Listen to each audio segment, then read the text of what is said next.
Okay, so we need to talk about the media literacy when it comes to the comic book movie fandom. Over the last few days, I've seen a number of profound opinions and insights on the Across the Spider-Verse film. And as we've continued to read and watch a lot of these insights, I've seen a consistent pattern in all of the comment sections. We'll see things that say, it's not that serious, you're overthinking it, stop making it more than it is. Bro, I just want to watch an action film. If you decide to watch a comic book movie or read a comic book story and just want to experience things on the surface level, that's perfectly okay. It is, however, important for you to know that you're missing out on the incredible amount of depth that these authors were intentionally trying to provide for the person that is consuming this media.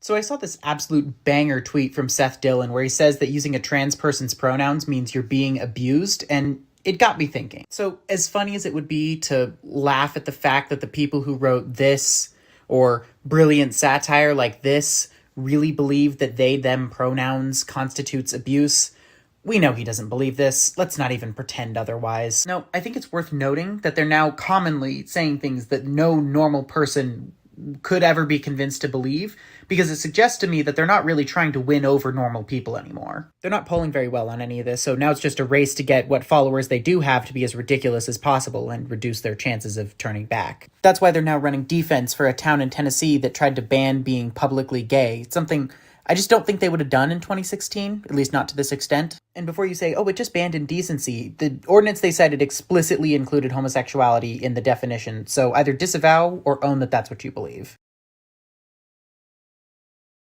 All right, so let's talk about rumors. Rumors, it's a very ugly word. It's something that I feel like people fall for every single time. And honestly, the whole thing that I really just want to talk about in this one little video is why you should stop listening to people who deal in traffic in rumors. Whenever you see someone talking about, my sources tell me that so-and-so, so-and-so, so-and-so is happening in the MCU. My sources tell me that so-and-so and so-and-so is happening in the DCU. Sometimes I think those rumors are rooted in just a modicum of truth, but more often than not, those rumors are made off of bullshit. Whoa! What's that? Oh, that's a shit. Why don't you go and subscribe to it? I dare you. I fucking dare you.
I began to realize very early on that people loved stories about superheroes.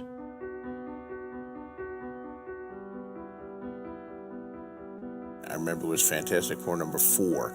And that looks interesting. Wait a minute, are those superheroes? One of them is a monster.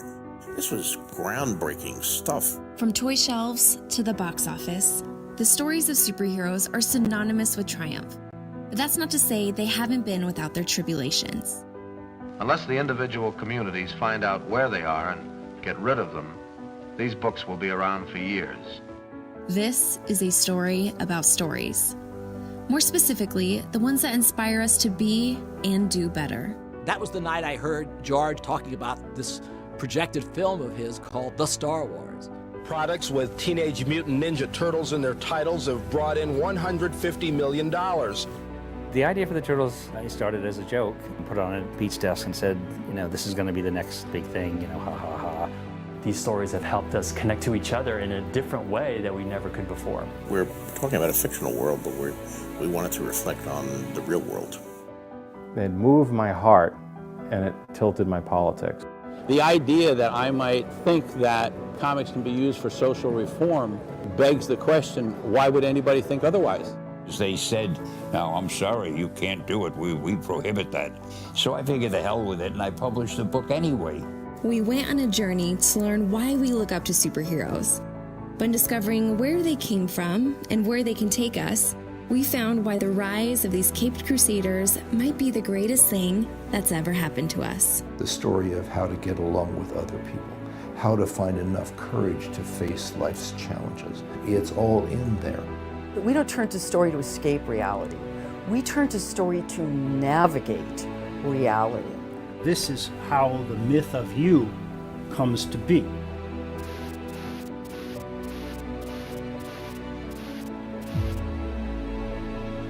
We're really not affiliated with Geeks and Gamers as far as I'm concerned. I really just want to make that clear. Morales has his own background. I love the last show. We're about inclusiveness and we want new people in. The Fandom Initiative.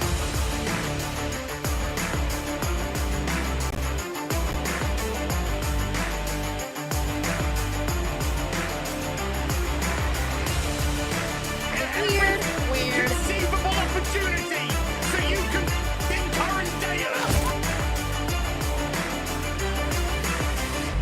How do you do, fellow kids? Re-educate me?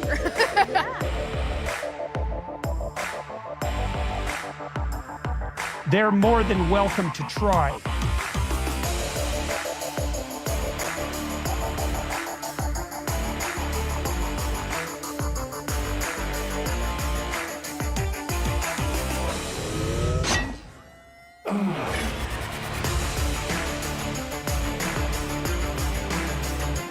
Do it.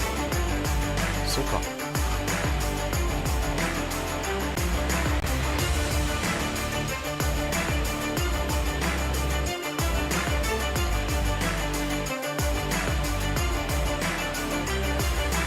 Like, I don't get offended by shit. Don't.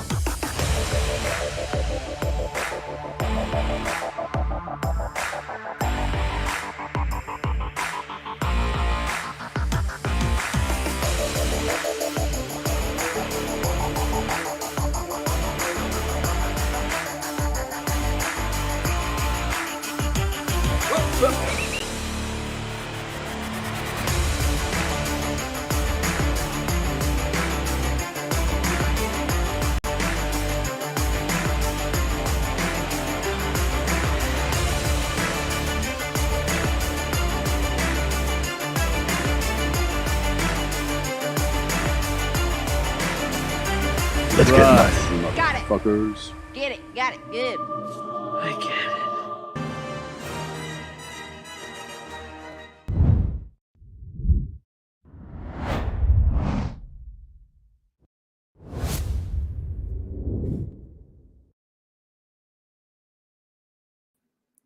Hello.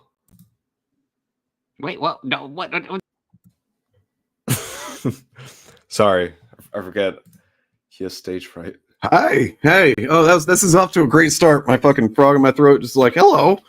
Oh, same. I think I have a little one there too. So yeah, I got a secret. I gotta say a secret. It's not a frog. It's not a frog in my throat. All right, moving on. I mean, Is it Ryan Johnson? Is that how you get him to do all the work for us? you don't give away my secrets. Hey, Bob of the old ways, more like Bob of the new ways. I'm sorry. The Initiative is my new favorite stream / podcast. I was trying to make content like this last year. Wish I'd known about them then.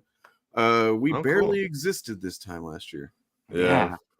It was Very different piece. Like we were just a couple guys like, hey, maybe we should stream together. That was us last year. That was. But I love how like Bob of the old ways like kind of implies that there are like multiple Bobs. You know, like Bob, you might be the Bob of the new ways. Yeah, I want you to understand that this person on chat, that is me from last year. There is a time displaced version of me floating around. This is. I told him to go by Joey, and he refused. And hello, Greg. Hey, Greg, how you doing, Greg? Oh fuck, Bob. Okay, honest question: would you still want to stream with Dane if he was a squeaker? Dude, have you heard my voice? I cannot pass judgment. I can't. I mean, I don't know, man. Like, people keep saying shit about it whenever they're supposed to be like critiquing your content, and it's really fucking weird that that's what they talk about. Well, I mean that is interesting. That's what they always go to. It's like, hey, you want to actually tackle any points? No, you grunt and you have a bad voice. Oh, and that's all subjective anyway. Your voice is fine, man. Like whatever. Yeah, I get a better microphone, that's for sure. But yes, look. Honestly, that is the problem. I think that your fucking high end is just too high, too tinny. You got too much tin going on. You need a little bit of a low end in that microphone, and then you'll be good to go. Golden voice. All right. Hey, welcome everybody. Sorry, I'm not on camera today, so I really apologize for that. I know you like to look at me, but give Turf and Bob some looks for once. There they are. Yeah. Who's it gonna go to? Here. This is all I can do for you today. Oh fuck! Not this guy. That's a bit much. All right. So what do you guys want to start with? Because I've the game open, but like want to do something else. Ooh, okay. If we want to, well, let's do it. Let's do a quick news item. We're gonna do some quick news items. I need to send the link to our guest, as a matter of fact, because I don't know when he's gonna show up. But let's do a couple of quick of the newsies thing. Bob, have you had any encounters with any like grifters of the fairer sex lately? No, I don't know what you're talking about. Okay, I mean, because I made a fucking thumbnail and shit about that, and so like you can't leave me hanging. Bob, what the fuck, man? Okay, so I guess that Star Wars girl was upset because I pointed out that a bit of hypocrisy she was doing. Here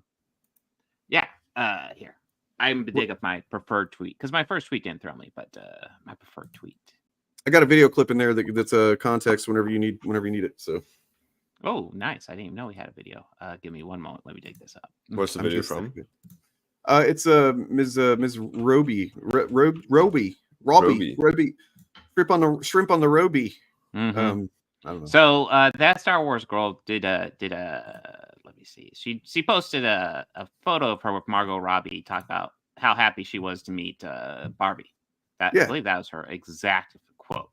Which is cool. And it's kind of wild because here I just point out some basic facts here. And apparently this pointing out these basic facts offended a lot of people. So I'm sorry if you were offended by this. But well, I mean, you know how we are around here. Like we're like I don't get offended by shit.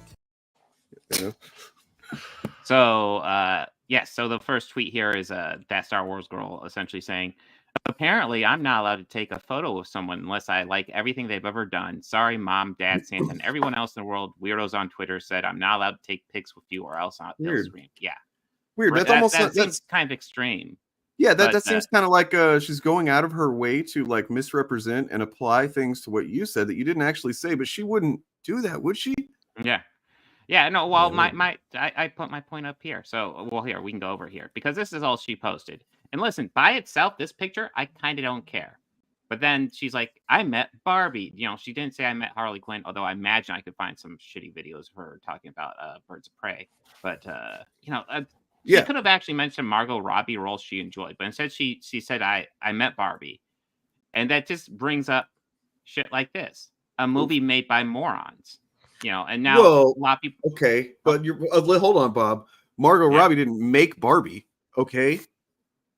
Oh, I she teach did up. it? I teach up. Go ahead. She did it? You did what? You mean that? You mean no? Like, Yeah. and actually, if you look into the history, like Margot Robbie was one of the first people brought into production, and she was key in bringing on Greta Gerwig to the movie. Exactly. Like, literally, like if there is something in Barbie Margot Robbie didn't like, she could fire Greta Gerwig. Yeah. Exactly. Well, let's see what this clip says. They're a toy company and they haven't made a movie before. So there's also like a educational process of like, oh, okay, this is what you're reading on the page. It took a second for me to realize that some of their concerns could be assuaged just by explaining the process of Yeah. for some things they're like, but Barbie's saying this. And I'd be like, okay, but this is how I'm going to do it. Yeah. And then I'd say it and they're like, oh, and I'm like, see how my face is telling you that I don't think that. But Okay. the words are saying that. Yeah. But that's subtext, and there's subtext all through that, so, and they'll be like, oh, okay, so they're, and then still there's some jokes where they're just like, do we have to use the word fascist? Do we need that bit where he gets shot? They have to be shot, we're like, yeah. So there were certain jokes, and I was so prepared to like fight for certain jokes, and then like, to explain like, no, we have to have that joke because it this and this and this. And some of them they're just like we're fine with, and then other jokes I didn't think they'd have a problem with, but it was never a case of, oh, they didn't like that, so let's cut it. It was So she clearly had her hands all up in the making of that. So what we're talking about here is that Star Wars girl was happy to super fucking fangirling out to take a picture with Barbie, but she also called the people that made Barbie morons, including Barbie herself. Yeah, so I think we just need to put it into context. She was really excited to meet, in her own words, a moron. Yeah. Well, look, just saying. I mean, yeah. Sorry. It's just like this interview just by itself, Margot Robbie and Cillian Murphy. Like I'm loving these variety, like the actor on actor interviews. They're great. But like she spends the whole time just talking about like how involved she was in Barbie, right? Like she loves this movie, right? It's like it's part of her. So it's like calling the people who've made it morons, right? And like saying like this is just inherently like just a horrible movie and stuff, right? Like that's basically like Margot Robbie's, like, I was about to say love child. That's the wrong word. Brainchild? Yeah, brainchild. Yeah. That's the one. Yeah, like she is, like this is very much also just like her movie, but I feel like a lot of these channels, right? Someone like Star Wars Gold, they kind of like, because they still like Margot Robbie, right? They try to dissociate her from a movie like Barbie, right? They're saying like, oh, yeah, it's Greta Gerwig and all those woke people who made the movie like it is, right? Margot Robbie is just the actor, right? Like sometimes she's in a movie that's not good, but it's like, no, like she chose Greta Gerwig. She is very much in favor of this movie that you despise and call people morons for making. Hold it. Maybe she was excited to meet her. Maybe she means moron as a compliment. Let's think. True. Let's be charitable, right? Like because, or maybe she's just trying to play a hill. You know what I mean? She's playing a hill. She does seem to do that recently. She seems like she just posts stuff that's obviously cringe and be like, "Why are people attacking me over this?" Because do you remember? God, I'm gonna mess up her name. Iman Vellani. That post we did like last week. Yes. Yeah, I don't. But yeah, she posted a clearly CGI version of Iman Vellani with boobs hanging out, and lots of people just point out, dude, why are you posting this? This is clearly photoshopped. And she was framing it like the Marvel should have a teenage girl running around with her boobs hanging out, and it's like, what the fuck? I mean, Iman Vellani's like 19, so it's like that's whatever. But like they're asking for a teenage character to look like that. That's just not cool. The character's like 16, so she's just really good at playing a hill. And I'm trying to set up a thing here. Maybe is that what bothered you? You saw yourself in him? Yeah, I saw myself in him. Well, yeah. So you're always like the hill and hill. Everyone says I don't say it right. But Hill. Hill. The hill? Yeah, like the hill in the situation. The heel. Yeah. The heel. Heel. Not hill. Hill. Can you say heel? I am.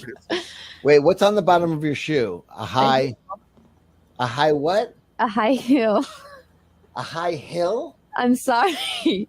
No, it's some words that I can't say. Okay. I mean, she does understand a heel's the villain, right? Like it's Hill very versus basic. Babyface. Yeah. Yeah. I guess she's like special. yeah, the whole thing with this, right? Like it's not like a big thing, right? It's just like it's just funny that like she's not acknowledging that like hypocrisy and that people like a lot of people defended her, right? Like fine, right? Like if you made that video, right, and you're meeting Margot Robbie, right? Let people have fun at you for like the fucking hypocrisy in your videos, right? Like it's not that deep. Yeah. It's just a little bit funny. Yeah. Yeah. Just a little. mainly. Just a little. She's just playing a hill. Yeah, she's- Hill versus Babyface. versus Barbie Barbie face. Nice. Yes. Nice. Oh, Bob of the old ways. Hey, where's Archmage at? Like, you got some competition, dude. What's going? We're gonna have you guys on here to like battle it out. Also, bro, why aren't you making jokes this good, Bob? Maybe we need the old ways. This is the new ways are failing. Bob. I was edgier back then. I'm that's now true. Back when you were allowed to be. Now I've been molded by the woke crowd. I can't do edgy jokes anymore. I'm Humor's sorry. not allowed. Sorry. Your ghost lives on in the past. Yes. What else we got? What are we talking about?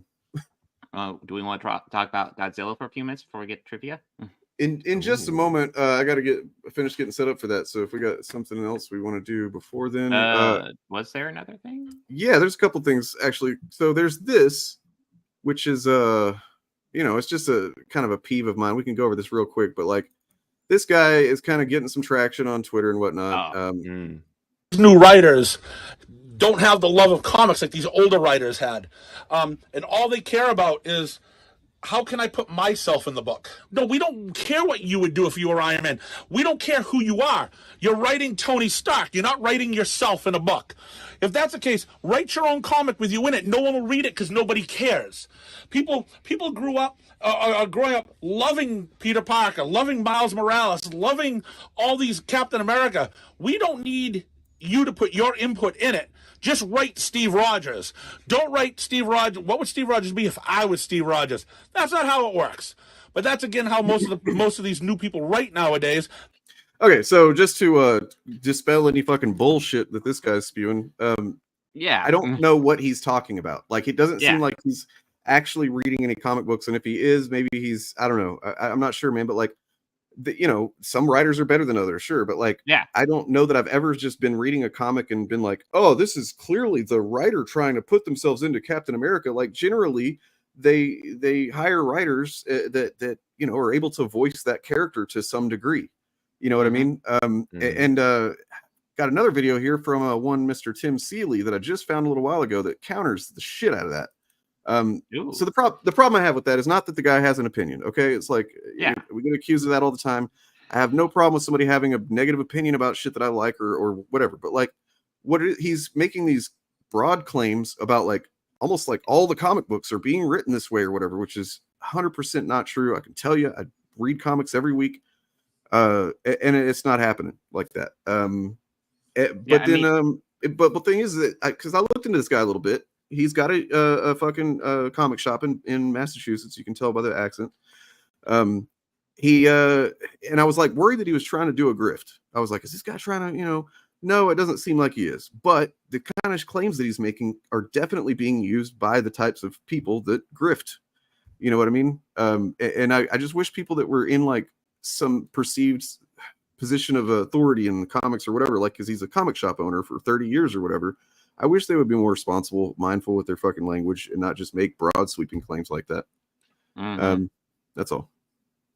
Yeah, well, I mean, just to talk about what he said there for a moment, like, are there writers that don't handle characters correctly? Absolutely. Captain America's had some spotty writers occasionally, like, but like, we're talking about exceptions, not the rule. Usually, like, the writer handles the character fine. Like, even if the runs aren't great, they understand the character and do a decent job writing them in general. That's why they're hired. So like without specific examples, I don't even know really what he's going off about. Like, Also, like, would it be like horrible for like, I can imagine if I were, and now that's not happening, but like if I were to sit down and like write a comic, write about a character I like, right? Like there'll be some part of me thinking like, if it's a character I've loved since my childhood, right? It's like ooh, imagine if it was me, right? But it's like that by itself is not inherently like gonna affect the writing, you know? I Like, mean, yeah. I was just gonna add, like, if a writer adds life experiences to their writing, that's yeah, just writing. exactly. That's how you do it. That like it's just a part of writing, right? And then if it's good or bad afterwards, you can look at the writing, right? Gino talking. What are you talking about? Are you like being sarcastic? What are you doing? You just jumping on the bandwagon of the guy? I think that's sarcasm. Okay, I'm pretty sure it's sarcasm from Gene. But the other part of this is as Lucifer said here, yeah, Mark Millar and Ethan Van Sciver, people like that they're saying that he's being bullied, and I have no doubt that there are people being complete pieces of shit to this guy, and I can say that after looking into him for a few minutes anyway, I don't see any reason to fucking just go at this guy all guns blazing or whatever just because he has this take. I just so like don't do it. Don't just bully him because he says something that you don't agree with or whatever. On the other hand, Tim Seeley said this. Hey, what's up? This is Tim Seeley. Here's a video for you. This is my first comic I ever got, Amazing Spider-Man 230. Came out in 1982 when I was 5 years old.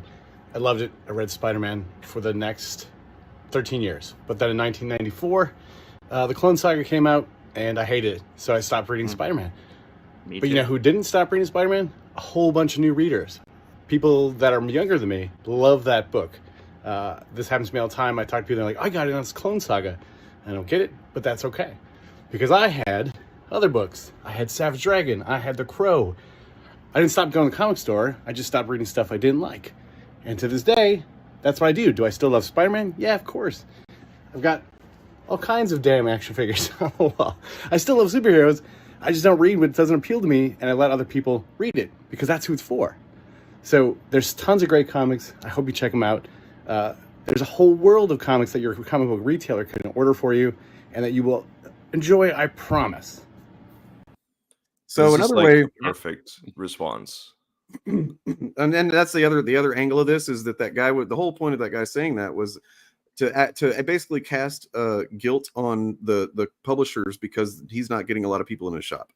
Nobody's coming to my shop because of this, and it's like that's not why, man. That is not why. This is a grift that they're going to grift on as long as they can, which is the fact that brick and mortar shops of every kind, people aren't going to them as much anymore. But yeah, especially comic shops, and like the sales are still happening. They're just happening through digital. That's how I buy mine. And I swore for a long time I would never stop going to a shop, but I did. So well, they're tough to come across anymore, and that is, I mean, if you want to say that's kind of tragic, I kind of agree. Like, it's nice to go to a comic book shop, but just it's so much more like it's just the nature of our society. It's so much more convenient to fucking order online than to go to a comic shop anymore. It's sad, but it's true. It's a rad take, and another way, like a shorter way to say what he just said, I think. Let me think. Ambassadors, not gatekeepers. Get him. Got him. But like it's like you said, right? It's like an interesting statement. I'm gonna take it from my channel. What up, FEME boys? Are we FEME boys? Are we FEME? What is FEME? Is that I'm acronym? very FEME. Is that fucking excellent men in excellence, boys? Oh hell yeah, fucking excellent men in excellence. Hell yeah. Sounds good to me. No, yeah, but like it's like you say, Dane. Like the first video we saw, right? That's not like there's no reason to bully him or be mean to him or whatever, right? Like but it is a take that's just not very good, right? It's worth calling out. And I think this video does it perfectly in a way that's like it's not like accusatory, right? It's just more like I think you're going about this the wrong way, man. Try to see it like this, right? And I think it'll let you have a better time with it, right? I think it'll help you appreciate things more. And yeah, I think it's a really good response. So I mean, I was just gonna say his like he gives his life experience, and it kind of mirrored a lot of what I did, because like I didn't like Clone Saga either. So what I did was I started reading a lot more X-Men. Boom. And then I went back it's, when Clone Saga was solved. On like consuming media becomes so much more fun when you just stop like forcing yourself to watch things that you like that you're not really into, but like you feel like you should, you know, like just or like read the things that interest you, the things that pique your thing, and there's no problem with like reading like a couple issues of something, watching a couple episodes of a show. It's not being for you. Cool, move on to something else. Like it's valuable time you're spending. I think the thing that's probably happening for the most part for him anyway, I think maybe he's especially kind of like cynical and you know downer, but like you know people my age, our age, well me and Bob, you're like an infant turf, but like you know people our age, that guys that still go to the comic book shop on a regular basis at our age are probably just kind of they're just bitching about stuff, you know, like that's just kind of the way of things. And it's like younger people get into a hobby like that and they don't want to go somewhere where there's going to be some older people just like being shitty, you know, and like telling them you don't want to read that, you know, something like that. Yeah. And so their communities are different now. Communities are online. They're not, you know, a bunch of you know, sweaty dudes standing in a comic book shop bitching about this week's releases. Times is changing, you know. Yeah, I believe that's what FAYE means for us. But yeah, Fandom emissaries making interesting examine. Yeah, I'll take it. Sure. Yeah, that works. Yeah, I watched a bit of his videos because he's got a YouTube channel. I thought about just inviting him on sometime. I might still, because I do, you know, I'd like to hear his perspective, but also I'd kind of like to point out that, like, man, do you realize that, you know, doing this kind of sweeping generalization that then goes viral and stuff is actually probably more harmful to your sales than just not saying shit. But like, yeah, I found that he there was a documentary made about his comic shop a few, like 3 years ago, maybe during or before the pandemic. And then apparently the shop closed down, I think because of the pandemic. So the fact that he got it back up and open and everything, that's great, you know. But you know, it just goes to show that the I don't know, you know, shops close, man. It happens all the time. Mm-hmm. Do we want to hit up Godzilla real fast and get to trivia? Sure. Yeah. All right. I don't. What do we have on Godzilla? I know. Well, I got DJ's video. Okay, let's check a look at that. That's a short one. Check a look at it. DJ should get a cameo here too. Yeah, DJ is at work, guys. He can't make it, but he's always with us in spirit. Gone and done it. Hollywood is going to make Godzilla trans. Everybody brace yourself. Going to introduce a trans Godzilla based on the fact that this is the color we see in the trailer. The pink color, and he used to be this color. So now we're going from blue. What are they doing? That's I mean, there's no. Oh my god. That's as definitive as you get. You know? He's gonna be trans and he's gonna be gay, isn't he? Oh my god. Oh god. That means he's going to be a trans Godzilla in the upcoming movie, the Hollywood Godzilla movies. Not the ones from Toho, but the ones from Hollywood, right? So the Toho movies, those are the ones that are being framed as like the anti-diversity, anti-inclusivity, anti-woke. They are offering media that is just, it has no personality whatsoever. It appeals to all the anti-woke crowd, but the woke crowd is getting trans Godzilla, right? The ones that's representing the pinks and the blues, which is just really stupid. We're going to break this down because I absolutely can't believe the state of like anti-fandom on YouTube right now. Like, we've gotten to the point where just everything is just lies. Like, it's not even like pretending or. Just real quick, I want to ask the chat, like, who does who does Godzilla's HRT? I just wonder. Trying to make it sound real. It's just what I was thinking is that Wait, how long have I been muted? Oh, never mind. All right. The whole time. Fuck. So what I was thinking about is like, okay, so the way that they Chuds act is that trans people are just like super powerful, and like how they're able to just, you know, cancel people for pronoun violations and all this crazy shit that they act like, you know. So like, wouldn't Godzilla being trans like make him more powerful? True. Yeah. We could cancel people that way. I mean, this explains how trans people are able to get everything they want. Right. It's because they have Godzilla on their side. Well, I mean, how else would you explain the fact that they're 1% of the population and yet they are the overwhelming, which is like the greatest problem on the planet right now? Exactly. You know? That's true. Like, what the population is maybe 1% trans, but like, man, they have so much political power right now. It's ridiculous. Everything is about them, you know? Yeah. Because one time that person shamed somebody about their, not using the right pronouns, and they never fucking forgot it, and they lose sleep over it, and so it becomes anyway. So I wanted to point out that, like, okay, so guests will be here in about 35 minutes or so. Okay. So you got that much time to get through some shit. Look at this, because, and DJ talks about this in the video, but I figure we'll just kind of look at it ourselves too. Because fuck DJ. No, I'm just kidding.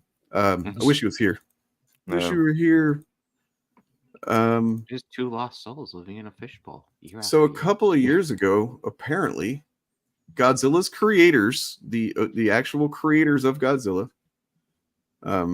shared a short film confirming that Godzilla's child is transgender. So, on the last day of Pride Month, Toho, the Japanese film production and distribution company that created and maintains the Godzilla film franchise, shared an adorable 2-minute film in which Godzilla, just starting a battle, notices his child feeling glum. When he tries to engage her, she shies away. Wait, I thought Toho was anti-woke. Yeah. What? What's about now? What? The child explains she doesn't identify with being a boy. She feels much more like a girl. Instead of disapproving or trying to convince her otherwise, Godzilla simply hugs her. Later on, he surprises her with a show of support, knitting her a blanket in the pattern of the trans flag. See, like, that's kind of more offensive than anything, is that Godzilla can knit a blanket. Are you kidding me? Like with those little, knitters are badass. You don't want to fuck with a knitter, okay? Oh, this anti-knitter bigotry will not be stood for. Man, your audio kind of got a little wobbly right there when you said knitters, and I was like, oh, Bob, yikes. Shit. Oh shit. That's Anyway. a good point to wobble audio. 7% of citizens know a trans acquaintance in Japan, and only 2% actually have a trans friend or family member. Okay. So cool. Based Godzilla, based Toho, based all around. Obviously, fucking new Godzilla is not trans. So like, didn't he get like in one of the movies, his energy was a different color than in another part, right? Didn't that happen? Yeah, I think so. Yeah, it's supposed to represent different power levels, maybe, or something. Yeah, I don't remember. or It seems different. familiar, though. Do you know the real reason they do that though? Toys. Yep. Yeah. I mean, it looks dope. That's all I'm saying. Who does All right. Godzilla's bottom surgery? Oh. I mean, I'm down if no one else is. That's like a project, man. Jesus. Well, that's you like know, carving out for days. It's kind of not polite to speculate on such a thing, you know. But in fact, if the statistics show that most kaijus don't actually get bottom surgery, so Oh shit! I'm being sensitive. And especially not before they're 18 or an adult. True. Yes. So, Yes. Yeah. All right. yeah, they trained Kong. Kong's like, Honestly, Kong is a Kong is based. yeah, and I mean, look, Kong is accepting of his friend. Aside from that, that fucking movie looks badass. I don't know if you guys liked Godzilla versus Kong, but I kind of loved it for what it is. You know what I mean? Like, I enjoyed it. I mean, I'm one of the few It people. is what it is. Yeah. I mean, I'm one of the few people who defends Kong Skull Island. I thought that was a fun movie. That's fine. I love the part where like the dude has like 2 bombs. He's like, I'll take you with me. And then he just gets slammed into a mountain and dies. And it's like such an unnecessary death, but I love it. yeah, it was fun. Yeah, fucking just showing how, you know, those Vietnam soldiers were real dumbasses. You know? Oh yeah. No, that's I don't know. God, those are your people. My people. All right. Vietnam was a tie. We didn't. You technically didn't beat us. Oh, you know what? Actually, there is one other thing that I wasn't planning on showing that I could show now that Vietnam came up real quick. If you wanted, just because it's. How long? I mean, not long at all. Just let me burn through it. Okay, yeah, we got trivia, dude. Too. Yeah. Okay. Well, I mean, I don't want to like do a bunch of trivia before he gets here, and then we'll have all the points racked up and stuff. Oh well, no, but like, dude, I need to get all the points I can racked up. You guys, I'm gonna get demolished later. I mean, my game is more like geared towards you guys. Oh, okay. So just check this out because it's cool art. But otherwise, yeah. So this is a pitch that's an artist made to Marvel a few years ago or something called Spider Nom, where Peter Parker, Spider-Man, literally gets drafted into Vietnam. Jesus. And he goes to Vietnam and shit. And it's like, at first you're like, oh man, that actually looks fucking cool. Yeah. Oh, okay. And then I read through it, and the more I thought about it, I'm like, wait a second. No, this is not a good idea. It's not a good idea. Yeah. Because, and I wrote a whole thing out here. So like, I don't see how it could be a Spider-Man book. You get the character, but what's the point? The art's good. The premise would grab attention and whatnot. But like, you're taking Spider-Man from familiar settings and characters, which is, fine on its own. But then you're also presumably having him kill North Vietnamese and Viet Cong. Yeah. In like, Yeah, no, I think pretty much you probably had the same reaction I just had right now live on the air, where my initial reaction was like, ooh, that looks cool. And then I'm like, ooh, wait a minute. Yeah. The more you think about less and less cool, the more I think about it. He can't even swing around in the jungle. Like, what are you doing? Like they fucking bombed the shit. They destroyed all the trees. Like, yeah, it's just not ideal for fucking Spider-Man. If this was a thing, I'd want him to like, get captured or something, or like join the Viet Cong side, fight against America. That would be like my only like. Yeah. Okay, I'd want to see that. Okay. If it was just like, oh, America, let's go. Yeah. Well, I mean, they did a Venom comic where it's like the Venom symbiote on another dude that was in Vietnam, and that works fine because it's like some dude, like he's just a soldier first, but like Peter Parker, you're literally basically just like destroying everything that's good about Spider-Man just to kind of see him in the costume. Yeah. Yeah. So I have a new idea for Spider-Man if we're going to do something like that. Let's just put Spider-Man on Skull Island. Yeah. Let's just have him fight dinosaurs and shit. Let's put Spider-Man in like the Nazi army. Let's see how that goes. That'll be great. I think that would go down well. No, I mean, like I literally, as I said in that thing, where I was like, did the whole thing just flow from the one idea of like spider? If you switch the M and the N in man, then it's Spider Nom. Yes, and then he just like kind of ran with it from there. And it's like you got to stop and ask yourself, is this really a good idea, or was that just a clever thing that I thought of and now it's bad? True. Yeah. All right. I'm done. Okay, are you guys ready for some Jeopardy? Yes. All right. Actually, I have another thing to go over. It'll take about 25 minutes. Fuck. Well, then I had one more too that I was gonna do, but God damn it! Fuck. I've been working on this shit. All right. Okay. So this is the great Bob versus Dane. We need to see who is officially the smartest person. Oh shit, Bob is. Well, you don't spoil the fun. All right. Can you guys? Oh, geez. Right. Okay, this is fancy. Holy shit. Yeah. So this is who's okay? Wait. Okay, you guys can't see anything other than nice. So there's a beginning question just to see who goes first. Because there's an unequal amount of questions, so it's like, yeah. So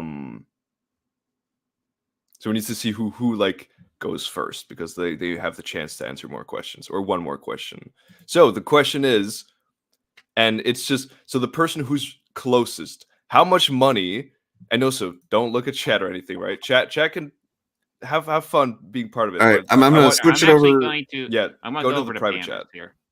Yeah. All right, cool. So how much money did The Force Awakens make at the box office? And I want like to the nearest million. And the person who's closest. Are we talking domestic or worldwide? Worldwide. And this is according to like Box Office Mojo. Like this is just what did it make in total in the box office? Fuck, I'm trying to remember. Buckety duckety. And just because we want to go quickly, I'm gonna go with 2 billion. Just straight out, just 2 million. Yeah. 2 billion. 2 billion. Yeah, 2 million. Yeah. Jesus, that's a bomb. I'm gonna say 2.2 billion. Okay. Well, congratulations, Bob. You've won. Well, not won, but you go first. It is 2.068 billion. So if you'd said 2.1, then you would have won, Dane. But Hey, DJ. right. Bob, shut up. Oh. Damn. Just catching strays. All right. So, Bob, you are team. Okay, so I'm team 1. Bob. Oh, And now I'm Dane, team you are Bob? Dane. Okay. All right. So we have these little things. We have superhero movies, woke Hollywood, general film, comics, Star Wars. And there are some of these, like these are how many points you get if you get it right, of course. And there are some of them that have double points and they're random. So Bob, this is fancy. What do you want? I have a complaint that I'd like to register. What? You put way more work into your questions than I did mine. So like, I don't even want to do mine now because like I feel like an asshole. I know this is impressive. I'm like, damn, Turf. I know you're excited about this, and now I'm seeing why. Damn. This is why I wanted to get to it. You know what? I'm going to be wild. I'm going to go general film 200. Oh, okay. All right. Here's your question. Who plays Master Shifu in Kung Fu Panda? Dustin Hoffman. Who is Dustin Hoffman? Oh. And it's correct. You're fucking kidding me, dude. Damn. No way. And that was 200? Holy shit. That was 200. Was that easy, Dane? I'm going to die. I'm going to die doing this. Like, this is... Oh shit. All right. Well, it's you, Dane. What? Wait, he doesn't pick because he got the thing right, or has no? Yeah, are we doing this Jeopardy rules, or is this? No, fuck no. This is just okay. This is just my trivia game with Jeopardy. Yeah, I think he's doing Danish Jeopardy rules. That means all bets are off. I just want like you because Bob's going first. He has one more chance to answer a question, but I want you both to have basically the same amount of chances. Okay. No, I appreciate that equity. I'd like to go for superhero movies for 300. Oh, okay. And then does the person does it just go to whoever shouts out first, or is it whoever? No, it is Dane. Okay. Yeah. So this is Dane's now, question. if the person gets it wrong, does the other person get a chance to follow up? Fuck you, Bob. I'm trying to figure out the rules. These are valid questions, sir. Yeah, they're fair. Okay, what do you guys? Would you guys want to be able to have like a if the person answers wrong, then the other person has like 5 seconds to give their own answer. Okay. Well, you got to. But how about this? How about you got to buzz in, which is you got to do a drop to buzz in. Jesus. No, okay. The person who chooses has the first gets their guess, right? If they're wrong, then I'll let the other person have a guess to try to steal. All right. So there's no like getting first, but it's just like so now Dane, you have chance to answer this question. Mm-hmm. Okay. Is that understood? And Sure. is that okay? That sounds great. Okay. All right. Okay. I think that resolves my questions. Superhero movies for 300. Which MCU movie has the lowest budget? And this is double points. Oh. The Incredible Hulk. That is actually wrong.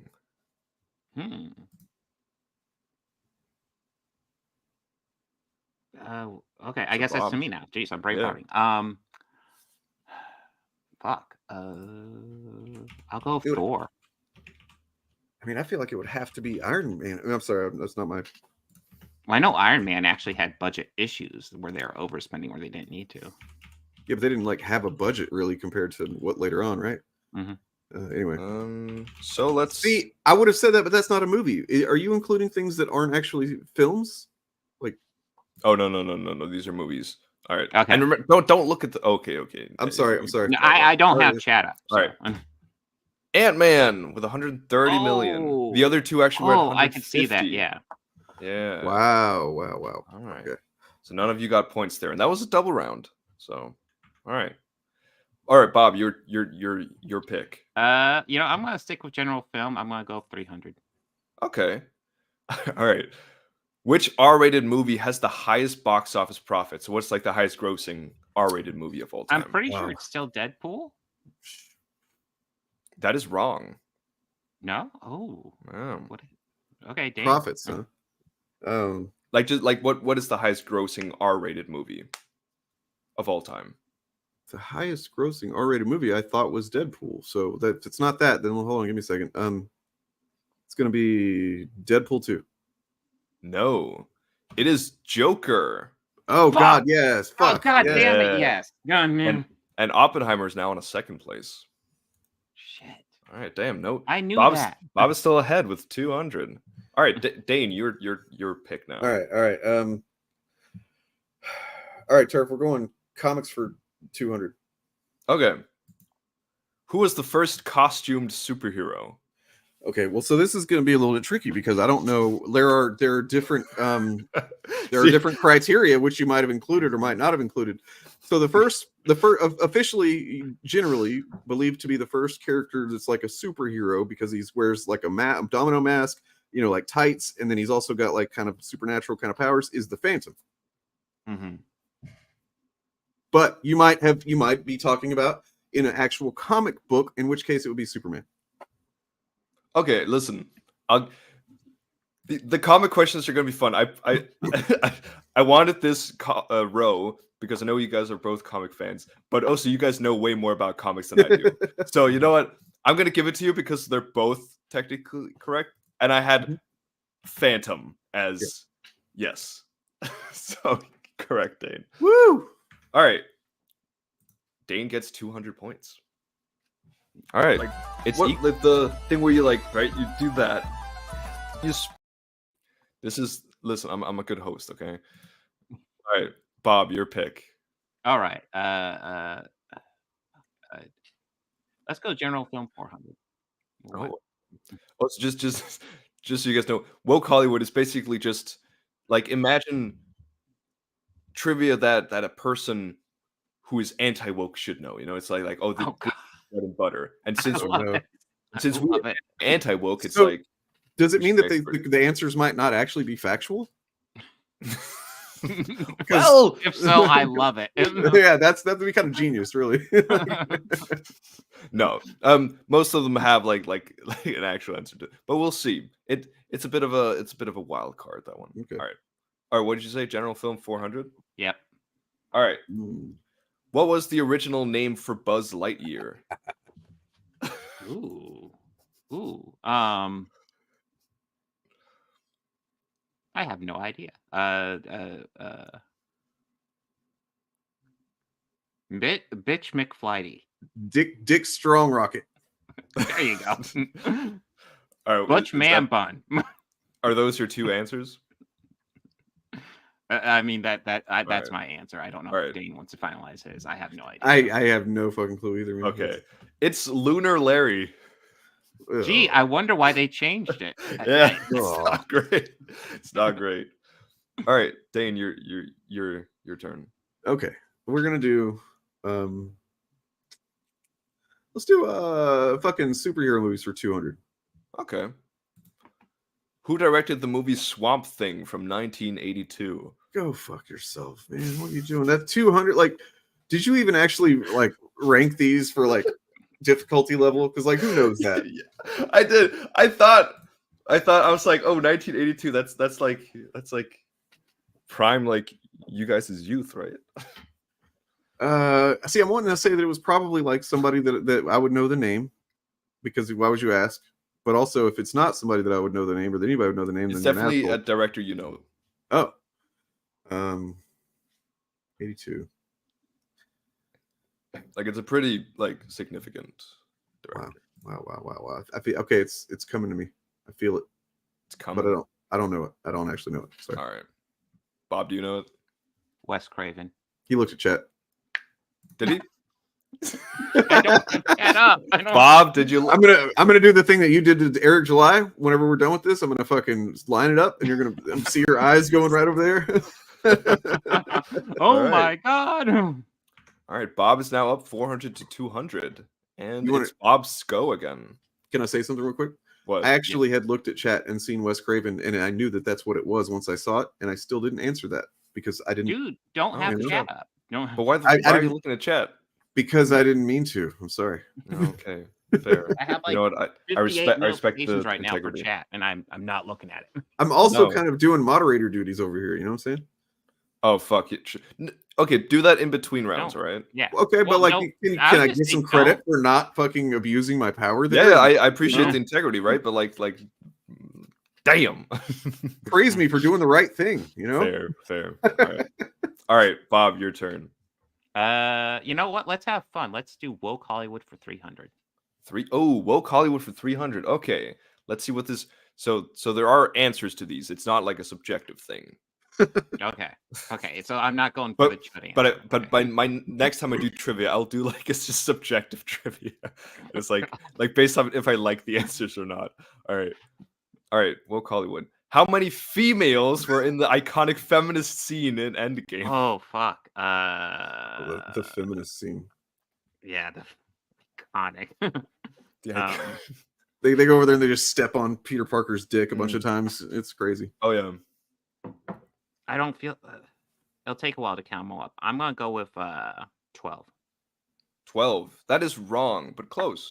Oh wait, I shouldn't say. Oh, Dane, yeah. I'm going 7, Bob. 10. Seems like you don't know your woke Hollywood enough. I mean, so considering that scene has haunted my nightmares, I'm surprised. Yeah, Exactly, I know. damn. It's terrifying. The scariest scene ever filmed. And I spent a while counting, so yeah. It's I can't I didn't write down exactly who were in it because I was like I couldn't be bothered, but there is 10. There is 10 there. Oh, if I name them all, can I get some point? No, right. Nope. Oh god. All right, Dane, you're dragging forever. You can bring it back here. Let's see what you got for it. Let's do freaking woke Hollywood for 200. Okay. What year did every middle-aged man on YouTube's favorite childhood movie, Snow White and the Three Dwarfs, come out? Is it the 3 dwarves or the 7 dwarves? I think it's... Oh, 7 dwarves. Okay, that's typo. Okay. Trick question. I was like, is this a porno? What? Well, so it was like their second favorite movie ever character was Little Mermaid. That came out the year prior, right? So like it would have been the year after that, which was and I think of course it got pushed back. So 2024, right? What I mean, wait, what? 2024? The original. Oh, the original.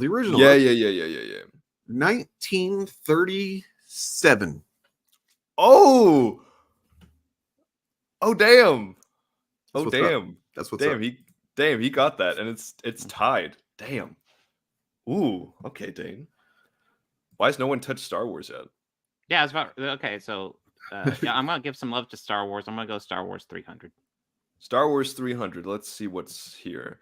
What year does Star Wars start becoming political? Oh yeah. Well, I'm gonna go with 2015. Yeah, that's easy, man.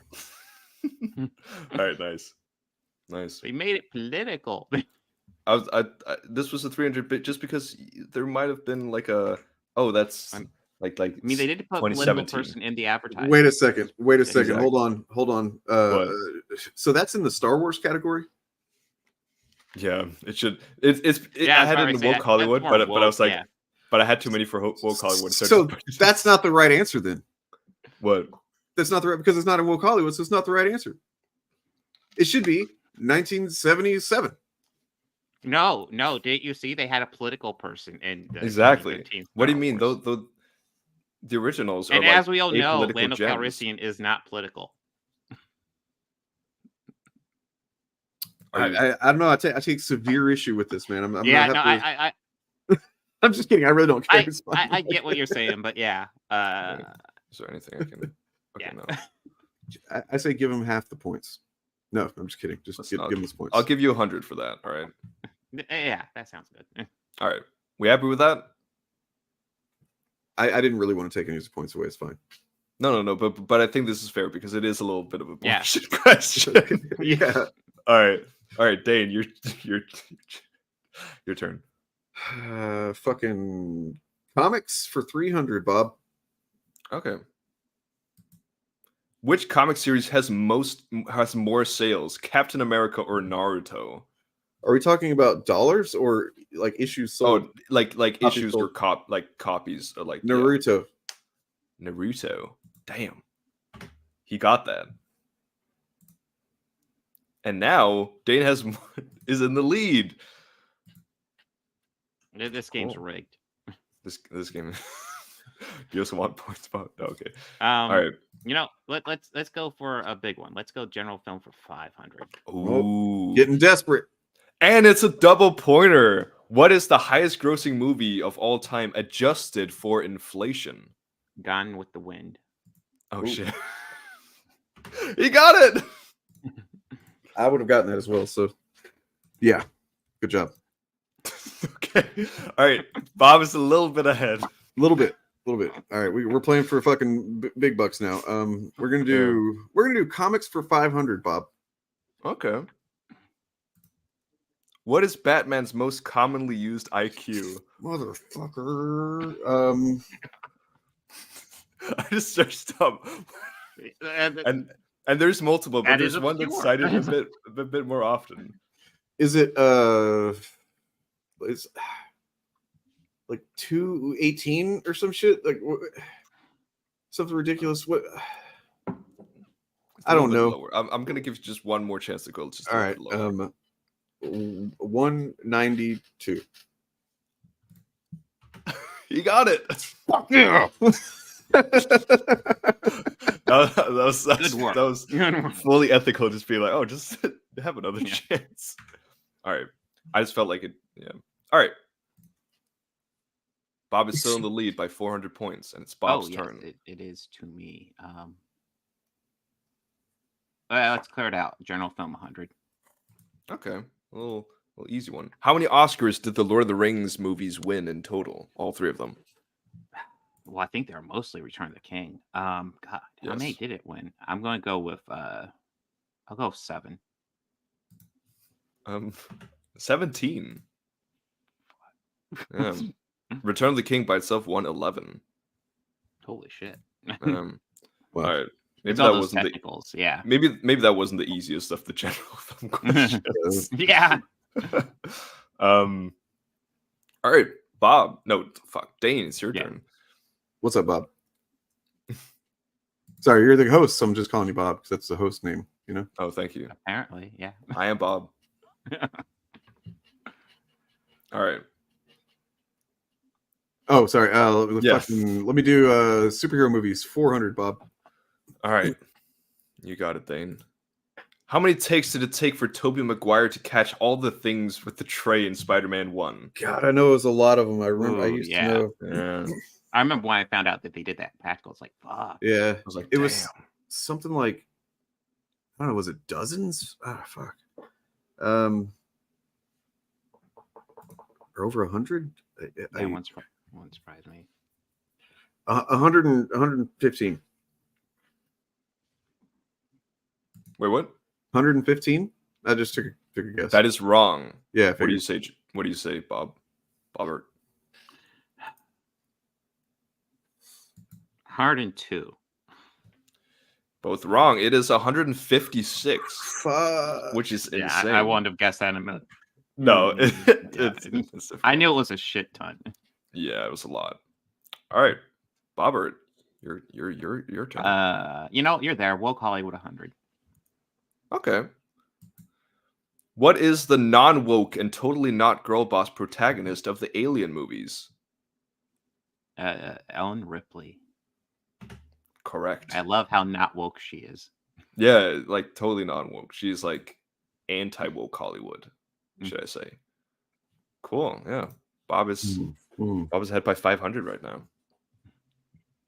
Not for long. Let's do Star Wars 500. Okay. What does AT-AT stand for?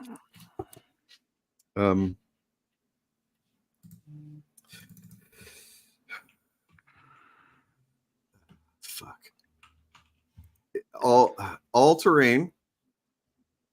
I goddamn know this one. I goddamn know it.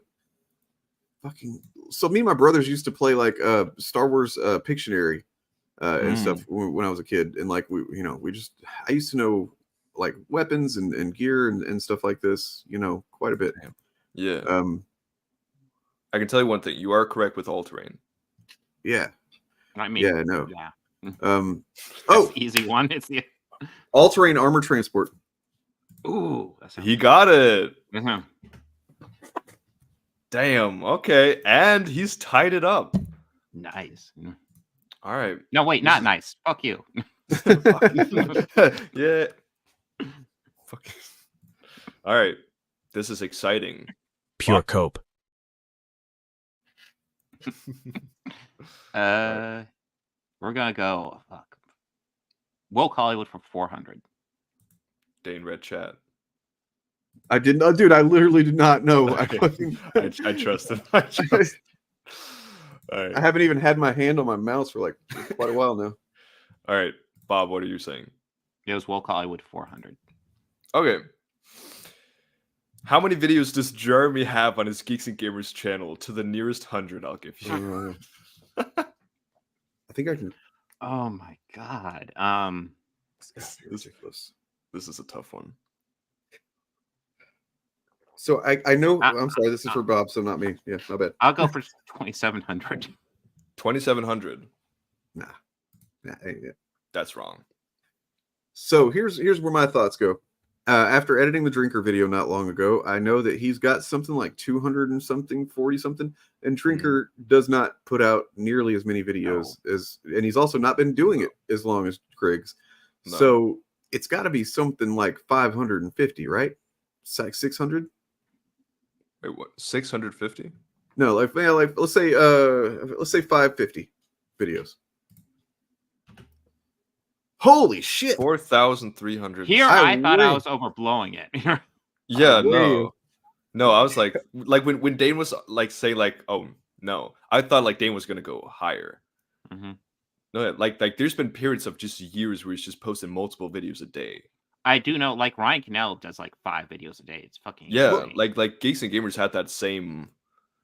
It'd be one thing if you're doing output. like multiple shorts, but like it just like I mean it's still like low effort shit, but it's like just like here's just 8 minutes of me bitching about some article. Yeah, 5 times I a mean, day. at the same time though, like I don't get offended by shit. True. He doesn't. All right. I mean, this one was also incredibly difficult. Mm-hmm. All right, Dane, you go. What are we at? We're just fucking tied at 1,800. Okay. Yeah, there's not too much left, but there are some big hitters left and some small hitters. These might be key, but what will Dane pick? 400 for comics. Okay, let's see. Which 3 manga are commonly known as the Big 3? And this is double points. Motherfucker. Thought I wasn't going to bring manga into this. One Piece. Mm-hmm. Naruto. Okay.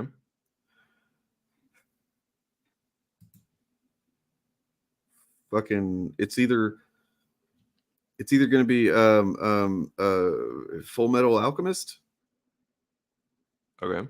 Or Attack on Titan. What is your answer? Dragon Ball Z. So One Piece, Naruto, Dragon Ball Z. Well, not Z. Whatever the fuck the thing is, Dragon Ball. Whatever. I mean, I'll get if it's any version of Dragon Ball. It's not. Okay. All right, Bob. Do you have an answer? I mean, Naruto and One Piece sound really good, but yeah, that third one, fuck. I will go for Attack on Titan. Is wrong. It is you both got the first 2 right, but it is Bleach.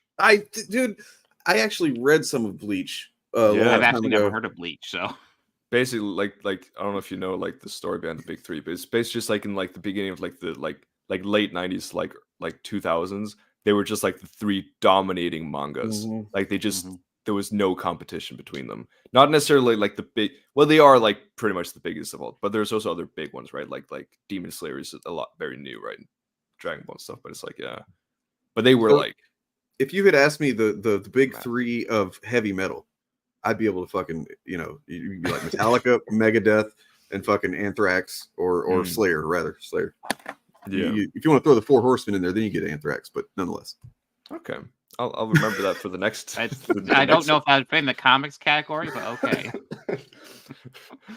That's just a question for Dane. All right. No one got the double points, but you were close. Fuck. All right.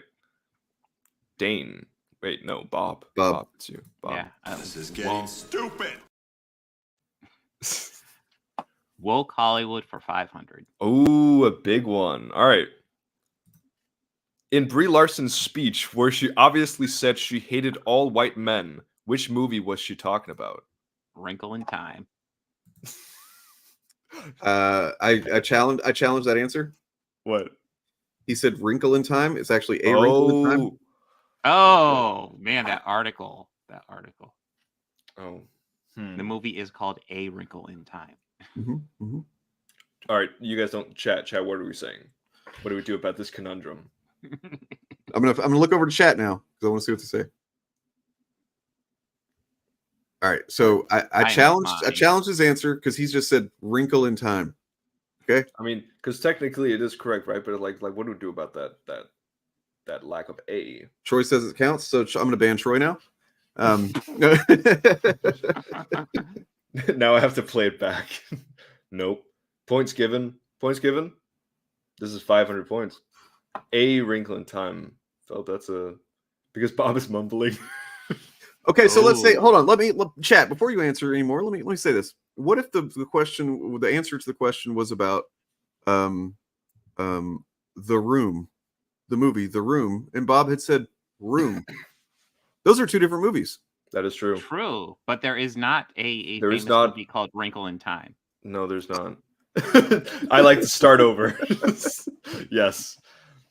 What about? Oh, okay, Steven. Minus 100 points for the lack of A, but plus 400. Whatever. It's fine. Give him his points. I know he needs them. It's fine. All right. Bob gets full point I am because it is suffering. correct. And we have not been like that harsh with the other questions. I mean, Dane said The Phantom before when it was just Phantom. But maybe that's me. Well, but yeah, I think that's you because the actual title. Yeah, the I name am of the actually character pretty is The sure it is Phantom. The Phantom. Are you accusing the host of something, Dane? Well, you know. Whoa! What's that? Oh, that's a shit. Why don't you go and subscribe to it? I dare you. I fucking dare. I was about ready to say, at the end, Dane, if you're behind, or if anyone is behind and they can name the 10 character, or like in the end shit. scene, they can. But that's for the end. All right. What were you saying, Bob? Oh, I was just gonna say. So the comic strip is definitely called The Phantom. The character's just Phantom. Right? True. Yeah. No, Conundrums. I think that's. I'm just gonna say that's wrong, even though I don't know it all for sure. All right, Dane, this is your shit. All right, there's 6 questions left. Let's go superhero 500. Okay, going for the big one. The big one. How many live-action Batman movies have there been?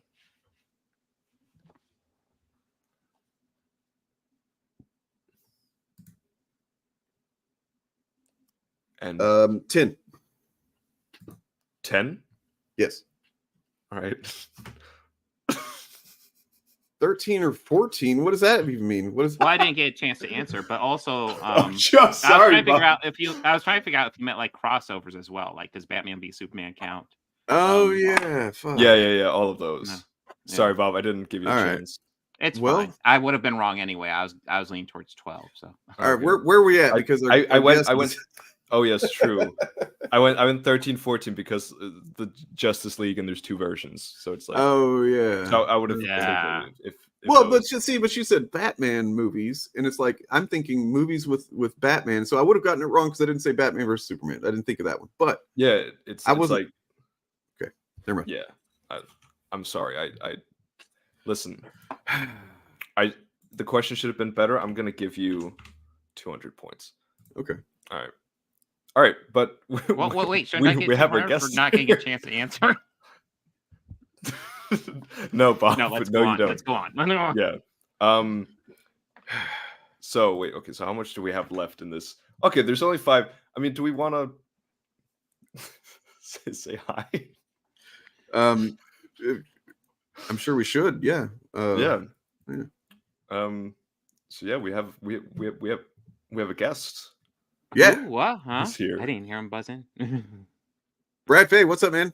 How's it going? Hey guys, how's it going? Pretty good. Pretty good. You know, other than I'm losing apparently. So that sucks. Yeah, I started adding all up the ones I know in my head. I was like, oh man, there's been a lot of those if you're counting like the Justice League appearance and stuff like that. So thanks for having me on. No, thanks for Great to coming, have man. you. Thanks for being here, man. Yeah. I don't know why it took me so long to even think of it. I was just like the other day, I was like, you know, I should check and see what Brad's up to. I was like, why don't I just invite him on? I'm glad you did. Like, I really am like such a big. It's like a surreal thing to kind of like be on here talking to you guys, just because like how big a fan I am of your guys' stuff. So that's like always like I always want to do that, but I'm like I also don't want to like invite myself and be like, hey, why don't you guys like invite me at some point? I'm like, oh, I hope they like want to talk with me at some point. So thanks for having me, dude. No, that's wild because like you know honestly we got nothing but immense respect for you. You know, like we yeah. Go ahead, Jerry. I think we all see you as like you're like the big guy coming in now. You know, it's like we're all like, oh, like you make cool stuff. You know, and we like like we all admire you. So it's like it really goes both ways because I look at you guys grinding it out like week after week, and I'm like, I can't imagine. Like I get to do like one project and kind of catch a breath. Like so, I have like all the respect in the world for what you guys do of like keeping on top of everything and being able to grind. I know I can't imagine. Like I get to set my own schedule kind of and be like, hey, this week's kind of tough for me. I don't think I'm going to be able to edit this week. And it's like, no one's waiting on me to, you know, be like, hey, where's that latest thing you're working on? So yeah, what you guys do is just another level to me. Well, yeah, I really appreciate it, but I gotta push back on that, man. I'm gonna, and for anybody that's not aware who Brad is, okay, so like a little over a year ago, right after the initiative had kind of come together, Brad reached out to me, and I think Turf too, but he didn't check his email. That's my mistake. It was like he's working on a documentary. He's already made one. If you were watching the beginning of the stream, there was some of that. The trailer for that I think was in there. Called Geek and You Shall Find. He's a writer director of that, and yeah, like I mean, you've done a lot of cool stuff, man. You've worked for alongside like with DC, Lucasfilm, Marvel, Warner Brothers. Yeah. Done a little bit, been thrown all over the place of like, hey, can you help us promote? Man, this dates me a little bit. It's not that old, but like I helped promote Watchmen when that was coming out. Like that was like a big initiative. I was like a part of like helping, you know, Warner Brothers get Watchmen launched. And I remember it was when Star Wars: The Clone Wars was.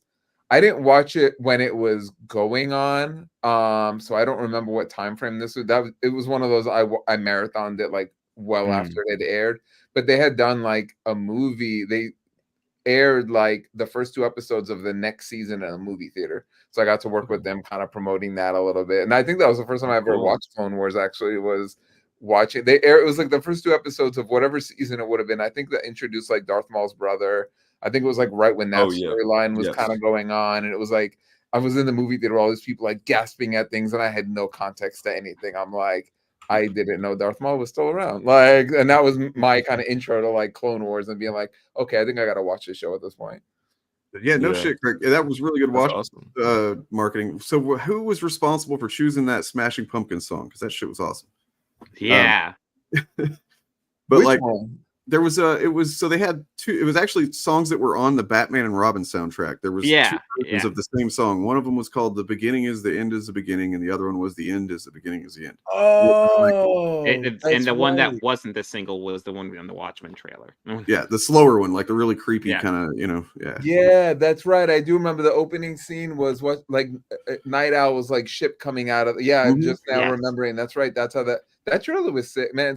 Someone really posted the other day something saying like, if that movie were to come out now, everyone would be all about it. It was kind of just like, you know, obviously the original was written back in the 80s, but like a movie like that now, if you look at stuff like The Boys and all that stuff that resonates now, that movie came out before like there was all the superhero stuff out there. So it'd be interesting if that was coming out now. Yeah, it's kind of wild that like that it even got made, to be honest. But like, yeah, I did want to point out to everybody that whenever you're done with this stream, if you're like the next time you're looking for something to watch, I really cannot suggest strongly enough that, you know, but you should go to YouTube over here and watch for free. Apparently, I found this out the other day. I just knew it was on Prime, but like, yeah, you can watch his previous documentary, Geek and You Shall Find. Thank you. Yeah, I just found that out recently too. I don't really get like updates of where everything, and people will tell me, and I'll be like, They'll be, oh, I watch your doc, and I'll be like, where? And they'll be like, oh, I saw it on Crackle. I'm like, no, I guess we're on Crackle now. Like, it is a great documentary. I highly recommend it. If anybody's It really on is, the yeah. fence, check it out. Dan, that It's was the kind of nicest thing when you said it was like a love letter to pop culture. I'm like, man, that's exactly what I was like. Yeah. You know, at the time, I didn't know if I was ever going to do anything like that again or keep it. So, like, it was hard narrowing it down that hour and a half. I'm like, well, I got to get the, and you have your certain things that you're biased on. I'm like, man, I know other people don't really care about this that much, but I don't care. That was a big part of my childhood. I'm putting that clip in there and stuff like that. Right. Yeah. I mean, there's a perspective on it. It's like, what's crazy is that, you know, I'm aware of a lot of the history of like comics and stuff like that, superheroes. So like a lot of it I'm aware of, but I still am able to learn things from it. But at the same time, it seems like it's completely accessible if you're like, you know, just not familiar with this stuff. Like you're not going to be lost. It's kind of really brilliantly framed, I think. Oh, thank you. I hope so. I hope I made it like, you know, my friends aren't into the stuff as much. They're like the casual like fans of like, they'll go see a Marvel movie, but I'm like, I remember reading Infinity Gauntlet as a kid. Like, so it's perfect for me to have like the friends I do because it kind of like makes me keep honest to both. I'm like, okay, people outside of this stuff know what the Infinity Gauntlet, like I would use them as like a test to be like, okay, if I reference this, you guys have heard of that, right? And they'd be like, yeah, I know that's a thing that exists. I'm like, if I say Enterprise, you know that's Star Trek right away, right? So I like kind of use them as like a gauge of like, okay, I don't have to go too in depth to explain that, but I'll do it with this. Yeah. And another thing in this documentary is that, and also the next one, right? There is some awesome interviews with some really incredible people, especially in the next one, right? Like there's 3 in particular that. You could say it. It's okay. I want to know who, because like there's so many different people from different realms. There's a lot. On what I'm you're, kind of you know. interested who your 3 are at Turf. No, I was talking about us, but yeah.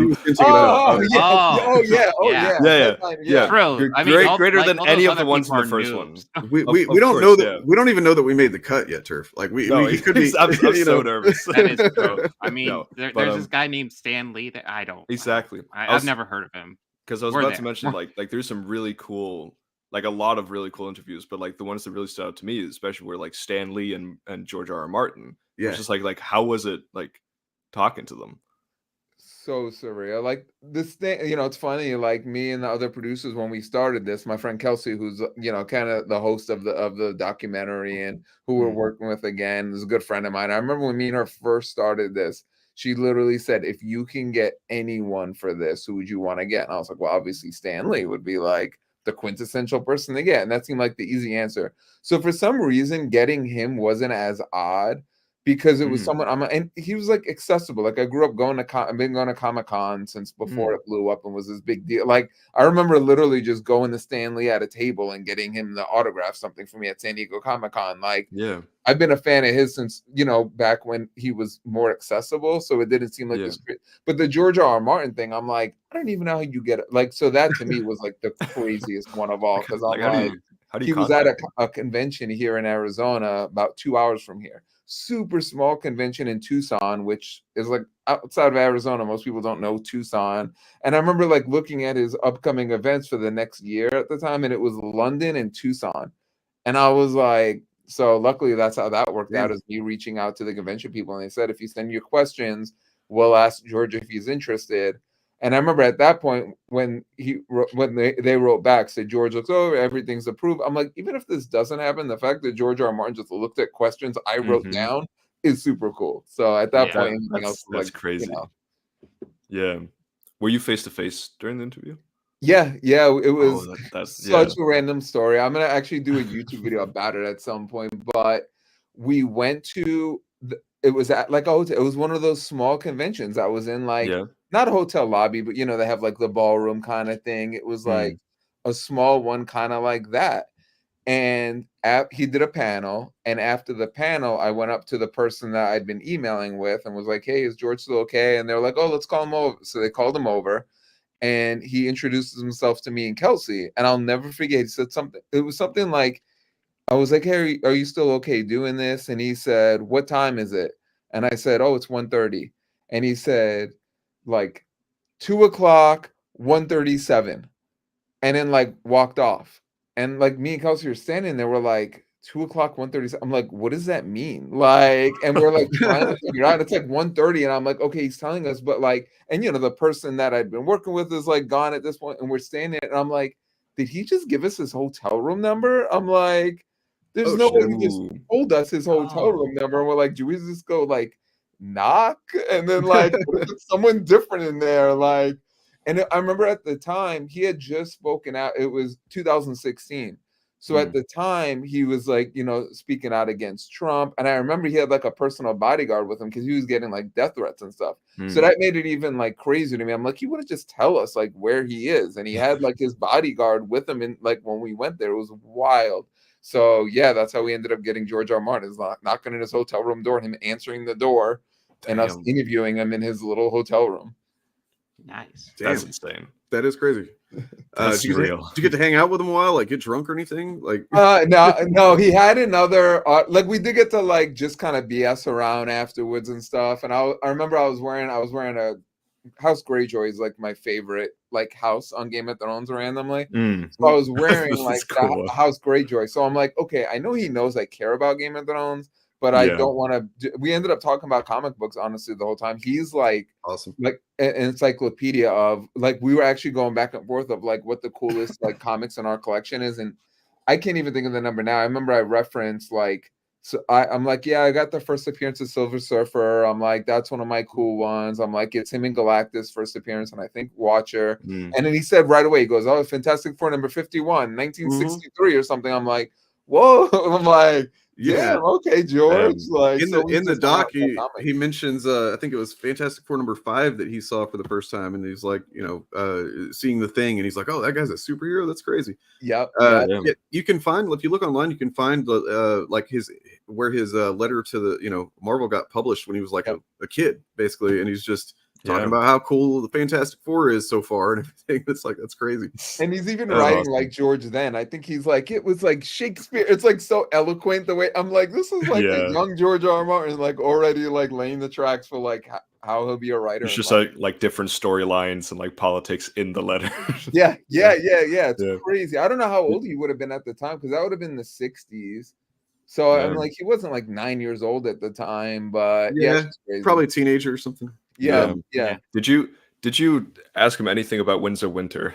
So that was the thing. Like, so I was wearing my House Greyjoy shirt. So I'm like, okay, I know he knows, but I'm like, I don't want to be the person that's like, hey, don't kill off Arya Stark. She's my favorite character. I know everyone does that. I'm like, I'm gonna try to have a conversation with this dude and not bring up Game of Thrones, and I like succeed. And I was so tempted because I'm like, it'll be a cool story later. Like, if that storyline ends up happening, and I'm the one, like, you know, obviously he didn't do it because of me, but like, I would have that story to tell to be like, oh, I told him, like, don't. I made that happen.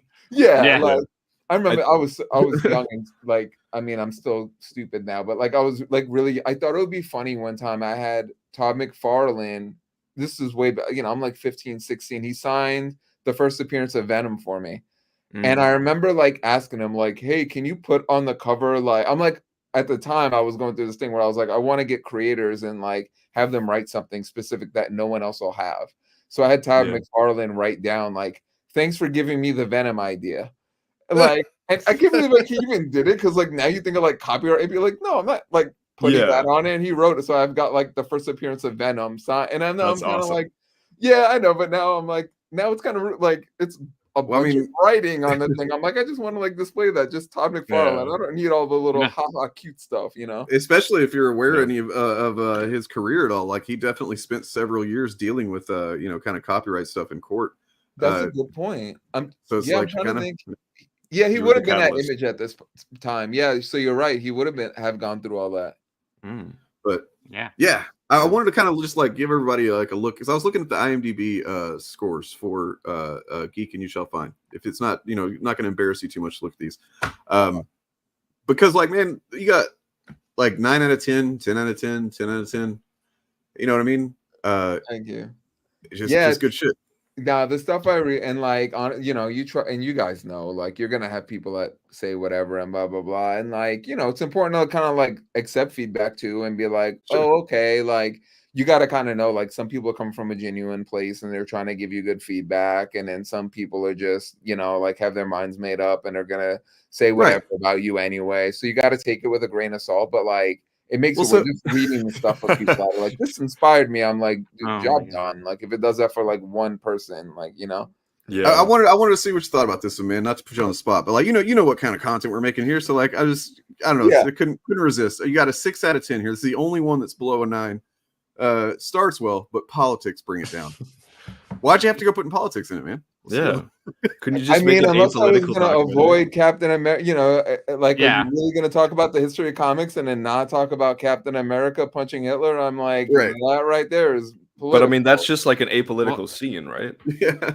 Well, I mean, what I think is hilarious is the fact that like you don't even really go political as much as you just are bringing up like these moments that happen in comic books. Like, you know, comic books did this.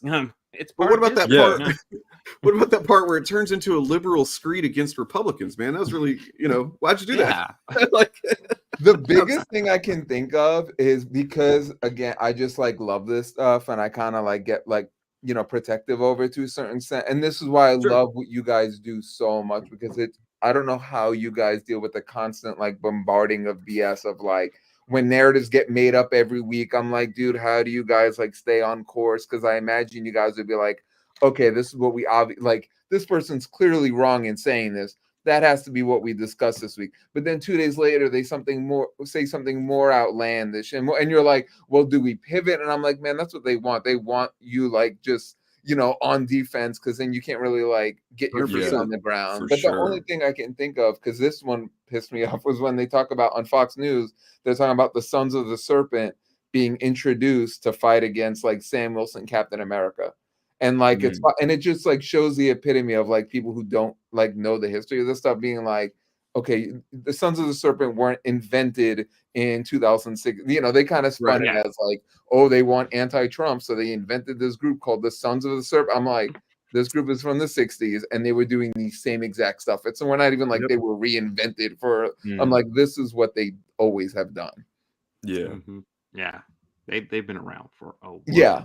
So that was the one thing I put in there, and I'm like, okay, I could see people be like, okay, you're actively like being like. I still think that guy was being a little bit overreactive to shit, because like, I mean, you know, look, if I was a Republican and I watched that documentary and I realized that like, oh wait, it's kind of been my people that have been they've created the comics code, you know what I mean? They were like just so much stuff that has happened. You know, you talk about the KKK in there and like how the Superman you know story that the radio show and everything.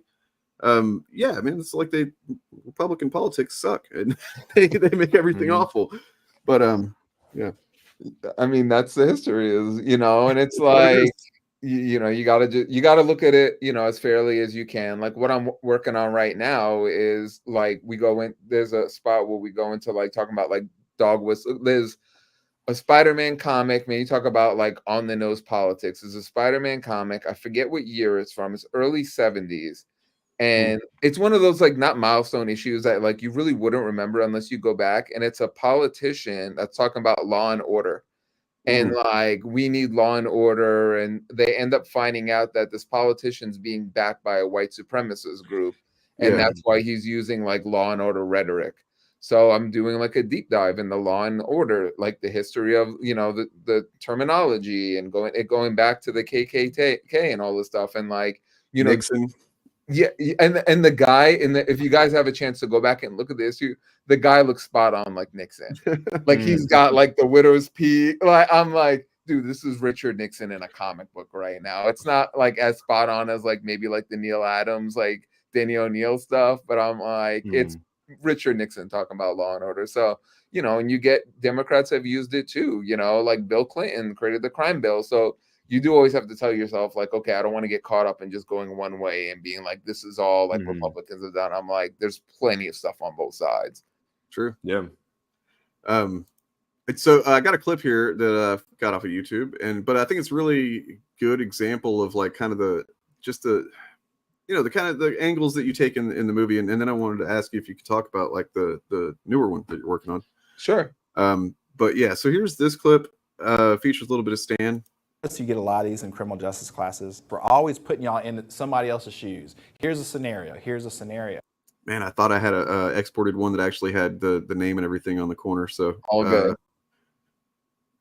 I'll make sure if in the upload, I'll make sure it's on there. Do not worry about it at all. It's all good.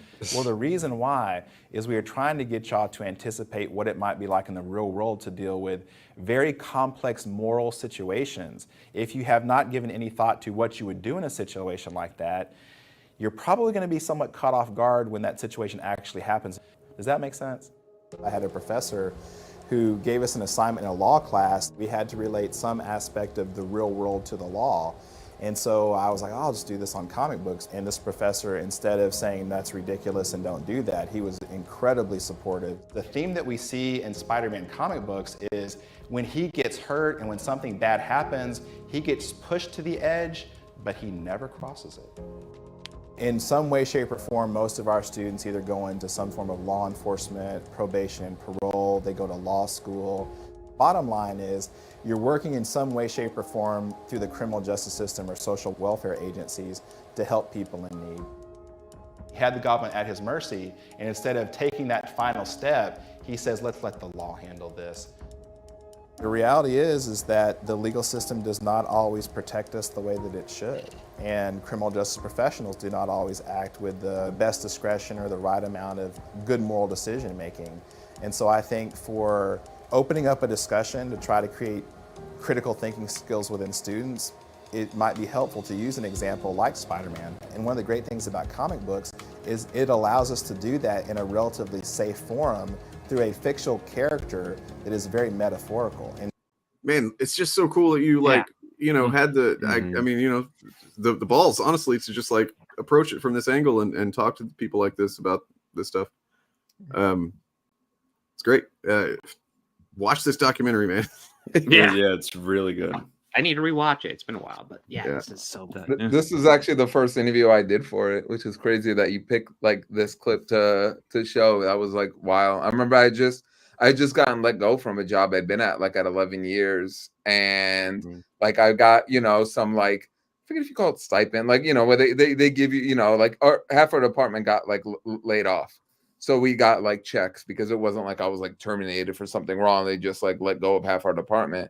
So I was like, okay, what do I want to do for the next 2 months while I have some time? And it was like, I want to make this document. I want to do something about pop culture. And then I saw Dr. Atkinson's work and I was like, this is cool. This is exactly the kind of stuff I want to be doing. So I sent him an email. He wrote me back. We ended up having a phone conversation and I'm like, yeah, I'll come. He's in Texas. And I'm like, oh, I'll come out to Texas and like interview you. And I remember like just being I'm like, I don't have that much money to be, I'm flying out to Texas. So I interviewed him as like a one-man band. I literally had like, I was doing the interview, jumping back behind the camera. I had testing the audio. So it's like surreal, like just watching like this with him. And guerrilla like, style. This is where it also, yeah, as much as you can get. And then here's the star of the show right here. College professors have a lot of influence. They mold the minds of the citizenry. Power and responsibility. I try to keep, every time I walk into a classroom, I try to keep in mind that these are minds that are developing, and I have to be very careful with that and to teach them critical. You're damn right. Yeah, that's so true. Man, so like this was probably not too long before he passed away, huh? Did he pass in 2017 or 18? I know it was like December time. It was 2019, I believe. Oh, was that late? So this would have been probably like the first interview I did with Dr. Atkinson was 2016. Oh, okay. So I don't know if you like, hopefully it's a thing not a lot of people pick up on, but that was actually, there's 2 different classrooms. I don't know if like people can tell. So when I went out there the first time that I'm talking about, and I did like the sit down interview with him, I filmed like his class. And then maybe 2 years later, he invited me and Kelsey out to be like keynote speakers at the class's graduation. So I went back out there again and was like, hey, if I bring the camera, can I need more B-roll of like students listening to you and stuff like that. So that's why if you watch it, you'll see like, oh yeah, they're in 2 different classrooms like during that. And then the Stanley might have been 2018 because that was in LA, was when we were going to film Stanley receiving like a Lifetime Achievement Award. And I was like, hey, can we maybe do a sit down with this professor that kind of uses Stan's work? And they were like, you can have him come out. We can't promise anything, which I totally get. But at the same time, that's like a big ask to ask Sure. Atkinson, like, hey, do you want to fly out to LA and maybe you'll get to meet Stanley and shit. I anticipated like at most like the 2 minutes of like, hey, nice to meet you, thanks for all you're doing, kind of thing. And then like he came out and it worked out, and we got like, we're in this room together, and it's like the three of us, and I'm like, oh my god, this is like really cool. I'm just gonna film the whole thing. So it was all like spaced out over different things, so it's hard to remember like what year was what. Gotcha. Sounds amazing. Awesome. Came out great. Like I couldn't really tell any difference in the classrooms or anything. It didn't register anyway. Good. That's what you want. You never want like a person watching a film thinking about you working on it, because then that means you're probably doing something wrong, and they're like, why is the lighting so? You never notice lighting and audio unless it sucks, you know? Yep. Yeah, absolutely true. I guess what was your big inspiration to dive into this movie and do this project? Just loving all this stuff, really. I mean, like I didn't start getting into like kind of the stuff you guys do and like what we're working on now in terms of like the negative. I remember when I did this, everyone said, well, you've done like one about the positive side of fan culture. Like, have you ever thought of doing one about like the negative? And at the time, I didn't know all these other channels were out there. I didn't know. And I was like, I don't know. I don't want to spend They really weren't yet. time. Like 2016 was whenever it really kind of started for the most part, like on YouTube, and it started We becoming started like getting big. Yeah, and I didn't know when people would say that. My mind didn't even like what you guys do is so important. Like I can't say it enough. Like because I now realize what goes in like that toxicity. I didn't know when people would tell me like you should do one on negative fandom. I literally thought people were talking about people who argue about Star Trek versus Star Wars. That's like at the time of 2016, 2017. That's where my mind goes. I'm like, yeah, okay. Some people get a little annoying with this stuff, but like. I'm gonna like dedicate all my time to like covering that. Like I didn't know that like urgency or the need for it as much until much later. So at the time, I just wanted to do something positive about pop culture and do something about cosplay and all the things that kind of go into it that people from the outside might not realize.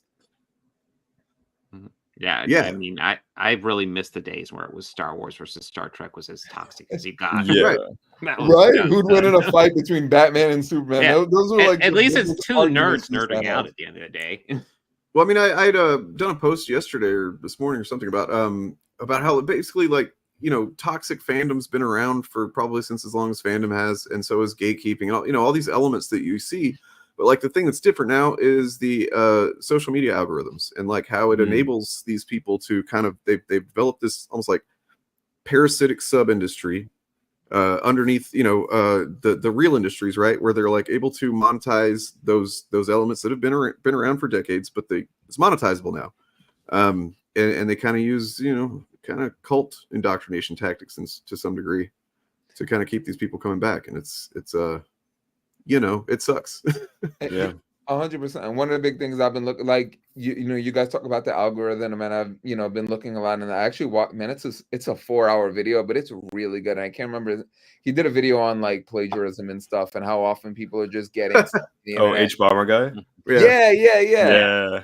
And you know, he uses the term of churn, like, you know, people that just churn out because it's easy to just repeat, and that's easy if you make every video about like why you think Kathleen Kennedy sucks and like she's gonna get fired any day now for the past 5 years, like that's easy to manufacture. So not only is it the algorithm that's like supporting it, but it's so easy to churn that stuff out because you're never having to be creative and talk about anything different. You're, you know, like that's it. So I'm glad you remember that. Yeah, it's a crazy video. Like I'm like, okay, we'll see. It's one of those videos you start and you're like, okay, maybe I'll watch like 15 minutes of. And I've been watching it now for like a week on and off. And I'm like almost done with it at this point. Yeah, it's an insane video. It's crazy. Man. So what can you tell us anything about what's going on with what you're working on now? Because you interviewed us last year for this, and I didn't really ask a whole lot that I remember about like what angles you're taking. So like it's actually kind of fascinating when you think about how you approached the first one. Is there kind of like an inverse thing happening with this one, or what?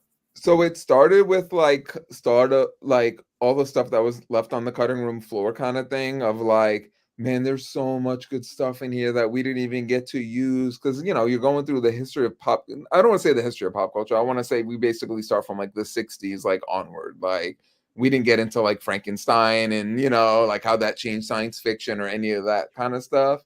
So what I wanted to do is take like a deeper dive in using some of the stuff we still had that didn't get used, and then adding in like more layers, and then it's just spun out of control to being like, now it'll be a series, and now we could be that, because like I've just gotten to speak to so many amazing people, like so many more doors have opened, especially once you have your first project done. I think you build some trust, and you know, we've got to interview a lot of people involved in Star Trek and all these different, you know, we got to interview people from Game of Thrones, like all these different people that we've gotten to speak with now to turn it into a bigger series. I added up, like we've done over 100 interviews like so Damn. far for this. So yeah, I definitely don't think it's gonna be a doc. I think it has to be like a series at this point. It's just like, okay, what's the best outlet? Like the first 5 or 6 episodes are literally just like a deeper dive into Spider-Man, like I talked about, like the Law and Order, like so one whole episode is just going to be about how Spider-Man's like a stand-in for like law enforcement and the responsibilities that come with that title.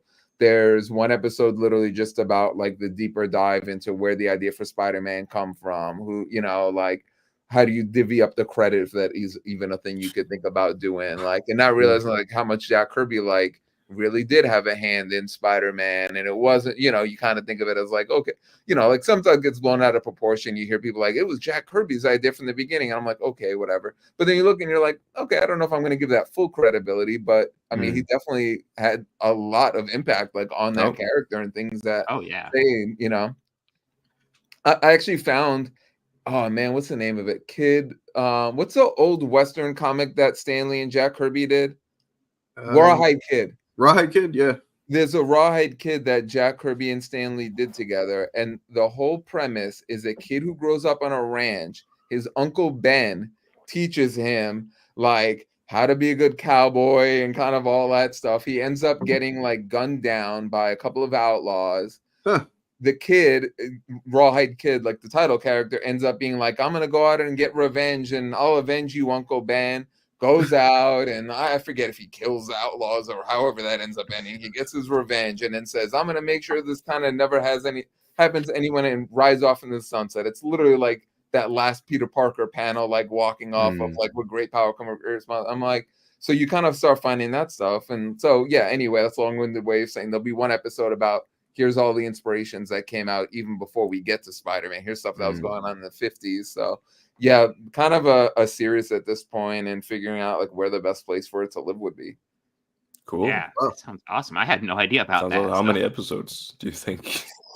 Oh man, that's a good question. So Spider-Man's like, originally it was going to be 4 episodes per season, and it was going to be Spider-Man, Star Wars, science fiction, and Game of Thrones. Originally, Game of Thrones was going to be the first one, because like we barely get to scratch, and I love Game of Thrones, so I'm like, we barely got to talk about that in the doc, and I interviewed so many people about it, and then you start getting into all the different like influences for like, oh, this is, you know, the Wars of the Roses and all the stuff that I know like a lot of people on the surface knows, but like way deeper dives that George R. R. Martin knew about, of like this random event that took place in Scotland, and I'm gonna take that and make it the Red Wedding.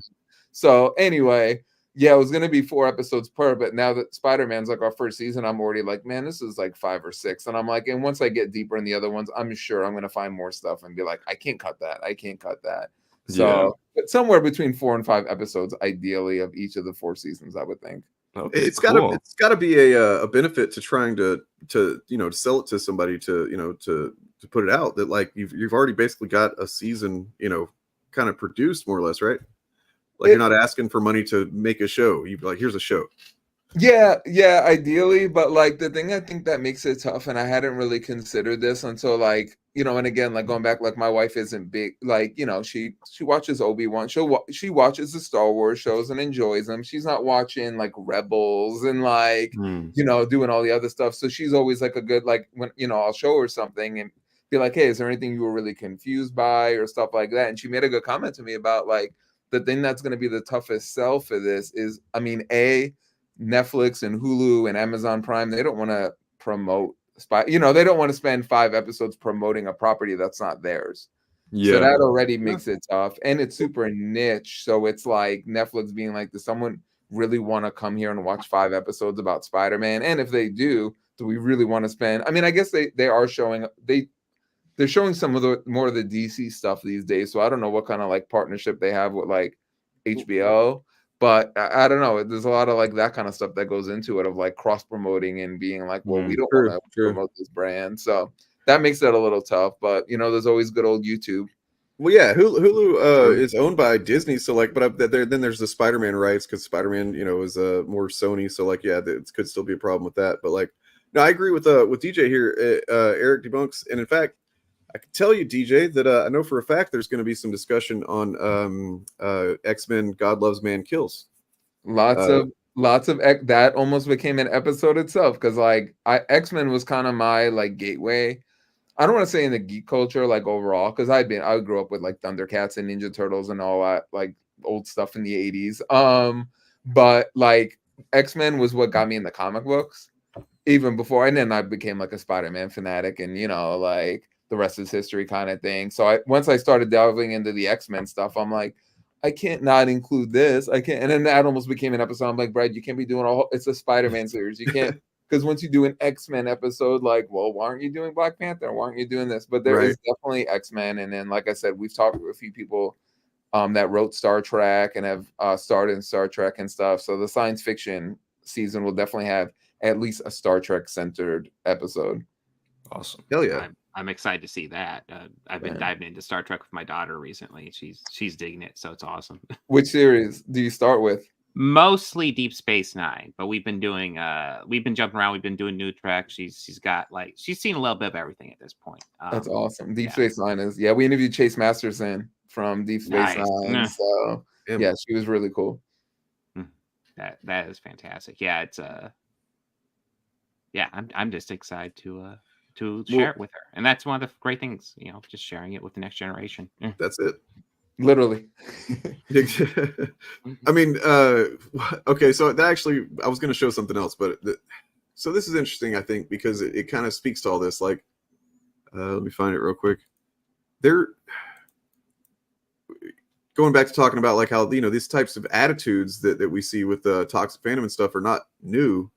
Like here is, you know, so whenever announcements were made about the next generation coming out, and some fans were pissed, you know, fans of the original series, and they're like, you can't do this, you can't do it without the original cast, you know, it's going to be terrible, it's going to fail, and all this stuff. I don't know, I just like to point to these things as much as possible because I feel like sometimes, especially younger people, might not realize that we've kind of already had a lot of these discussions before. They just weren't really monetized. Yeah, you just it's one of those things where you just have to see how it plays out. Like TNG, like I personally like, you know, cancel if you want. I prefer TNG to TOS, but you know, same. I think they're both great. Yeah, I mean, TOS to me is like I'll enjoy it for the most part, like especially certain episodes, but it's still kind of like almost like a goofy fun. Whereas like, you know, the next generation, you can start to have like some serious I don't know, some good. I don't know what I'm trying to say there. It's been a long day, but did you see Brad, have you seen what the discussion around X-Men comics has been the last week or so? No, what's going on? What they do now? Well, so in comics right now, so last week I think it was a one-shot comic came out called X-Men Blue Origins, I think it was #1. Oh, the Nightcrawler? Yeah. Yes. Like it's so is the storyline now, is he like Destiny and Mystique's? He's Destiny and Mystique's son. Yeah, she like shapeshifted, and as the comic explains, like shapeshifter isn't even really an accurate like description of what she does. She's like they say their power is able to basically rewrite on the genetic level, and so she literally became a man, and you know they had a baby, and it's like honestly it's pretty fucking awesome. Like it kind of got me tearing up a little bit reading it, and for one thing, because this was what Chris Claremont had wanted to do in the 80s. Exactly. But you know, he couldn't do it. Come out and spoken like I would hope. I mean, not that these people are ever gonna not still spout their, you know, like their 2 cents anyway, but it helps when the creator comes out and is like, this is what I would have done had the comics code not told me I can't include gay people in the 80s. Yeah, I mean, yeah, I don't know that he has yet. Hopefully he will. I'm sure he's spoken about it previously though. Yeah. You know, and it's just it's good to see that kind of representation happening because the comics code kept any kind of queer representation from even existing really for decades and decades. So this is kind of making up for lost time, and you know, Chuds can get mad about it. That's fine. And I think like we've always like kind of known there's a relationship between Nightcrawler and Mystique. It's never been kind of clear, and I think this clarifies it. And I think honestly, it's creative use for powers, and it makes sense actually if they were in that situation. And I don't think so. Like, yeah, I've been seeing some of the stuff going on, and I've seen, you know, people mad about like the Azrael thing. And again, like I'm an X-Men fan, but I don't remember. Nah. I don't remember Azrael other than in First Class. And I remember being like, who's this dude that looks like Nightcrawler? So like people are making it like, oh, you took away this like big. I'm like, suddenly, Azazel's got all these fucking fans. It's like, dude, shut up. Nobody did not. You've never fucking cared about this character before. You know it. All these people, like it's the same thing with Marvel. All of a sudden, everybody loves Marvel, and it's like the comic book wasn't successful. Are you crazy? Where were you? Yeah, where were you before? Rogue is their adopted daughter, or Mystique's adopted daughter. Yeah. Yeah, that's right. And that's my favorite X-Men. So that one that one I know for sure. But yeah, you know, and honestly, like just we've done some content on it, or like on my podcast on Sundays. But like this era of X-Men in the last like I guess 4 years now has done a whole lot to like kind of put queer representation. You know, just there's a lot of it, and it's awesome. And like, and it just goes to show, you know, of course these people are going to say what they're going to say. They say it, you know, oh, it's distracting from the story. It ruins the story. Blah blah blah. It's not true. Like, you know, I'm literally reading about queer characters way more often in X-Men comics, and it's still fucking excellent stories. You know, pun intended there. Great. Yeah, no, like, you know, you showed that Star Trek newspaper article was not one I've come across, but I can't tell you, I have folders upon folders of stuff. If ever you guys like are looking for like, hey, did you ever happen to come across? I have some, like, obviously, like, there's always that narrative from every year. Like, I can't believe these people like that write this stuff. That's like, wham, bam, comic books not just for kids anymore. I'm like, this is in the 60s, the 70s, the 80s. How are you just churning out the same thing over and over again? But I've also found a ton that are like, not even just comic books getting political, like 60s, like comic books suddenly political now. So like for people to now be saying this, like this stuff was going on before. And even with like the kind of liberal, like headlines in the 70s, like comic books now geared towards liberal fans. Like, this is not a new phenomenon. Not only is it not a new phenomenon, covering it isn't a new phenomenon, you know? So like, I'm glad you find like articles like that where it's like, yeah, these aren't new discussions that are suddenly taking place. Not at all. Yeah, it's, let's see.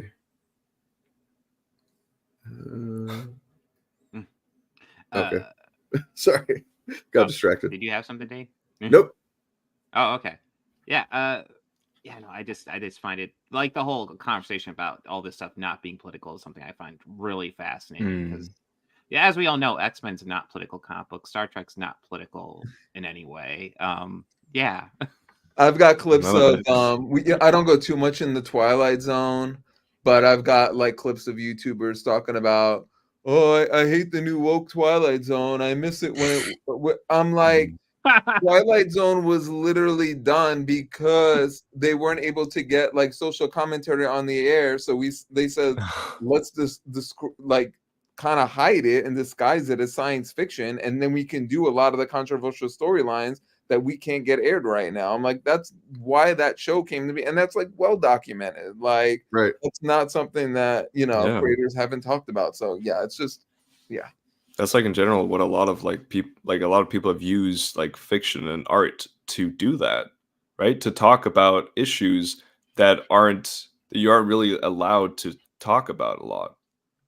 You know? Yeah, and that's why it's so important too for create. Like, obviously, we're never going to get Shakespeare's thoughts on why he created, you know, a certain character or wrote a certain play.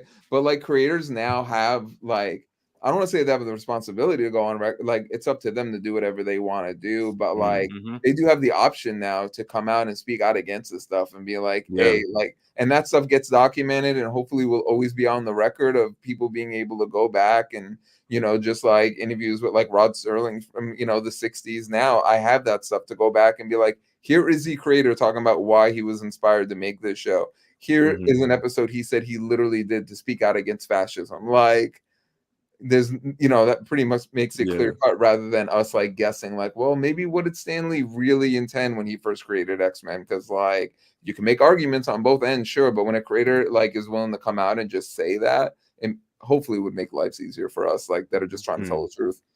Well, I mean, you know, even if Stan Lee like had that in mind whenever he created the X-Men, right? Like it wasn't really up front, like that subtext wasn't really kind of easy to read, you know, unless you're really, really kind of looking at it in the original run of X-Men. But that original run got canceled, Right. You know, it wasn't a success until it was rebranded and relaunched. Yeah, you talk about like how much you know, the anti-fans talk about like hating, you know, like reboots and relaunches. I'm like, you wouldn't know who the X-Men were. The X-Men would be like Doom Patrol, you know, like they'd be like up there of like, yeah, that was a cool story for a little bit, but they don't, you know, they're not like this big marketable group that like everyone recognizes. It was, exactly. It wasn't until they brought in a Russian, you know, an African woman, what was German weird guy from Nightcrawler, right? Yeah, Canadian. Thunderbird, Thunderbird, Sunfire, like that whole team was, you know, literally all over the globe. Yep. And that was the one that blew up. So, and that's the thing too, is like it was heartbreaking a little bit because like, you know, you grow up as a kid, love it, and I've always been into the behind the scenes stuff. That's what made a lot of this kind of easier for me. Is I've always, even as a kid, like, where did the idea for this come from? Like that's something I've always been interested in, and I grew up buying into that belief of, oh, the creators at Marvel did this because they wanted representation from all over the world. And I remember like we interviewed Roy Thomas, and he's like, no, we did that because the president at Marvel at the time had, I forget what he was running like a newspaper, and was like, oh, it's really easy. If we could just break even with this newspaper in the States, we found that we can sell it to other parts of the world. So the X-Men were literally like, the reason they redid that was just because they were like, okay, at best we can break even with X-Men, but if we're selling books in Canada and Germany and Russia, that's what's gonna make it profitable. So at the end of the day, I'm like, okay, that's heartbreaking to be like, oh, I thought you did this out of the kindness of your hearts. But at the same time, it's like also realistic that inclusivity is going to help you sell more too, you know? That's a really good point. I hadn't really considered before that, like, yeah, because the original X-Men went on to be X Factor whenever they introduced that that team. And it's like, so yeah, they had to kind of, you know, develop those characters a little bit more. That's where you really started to see the characterizations of Cyclops and Jean and Iceman and stuff.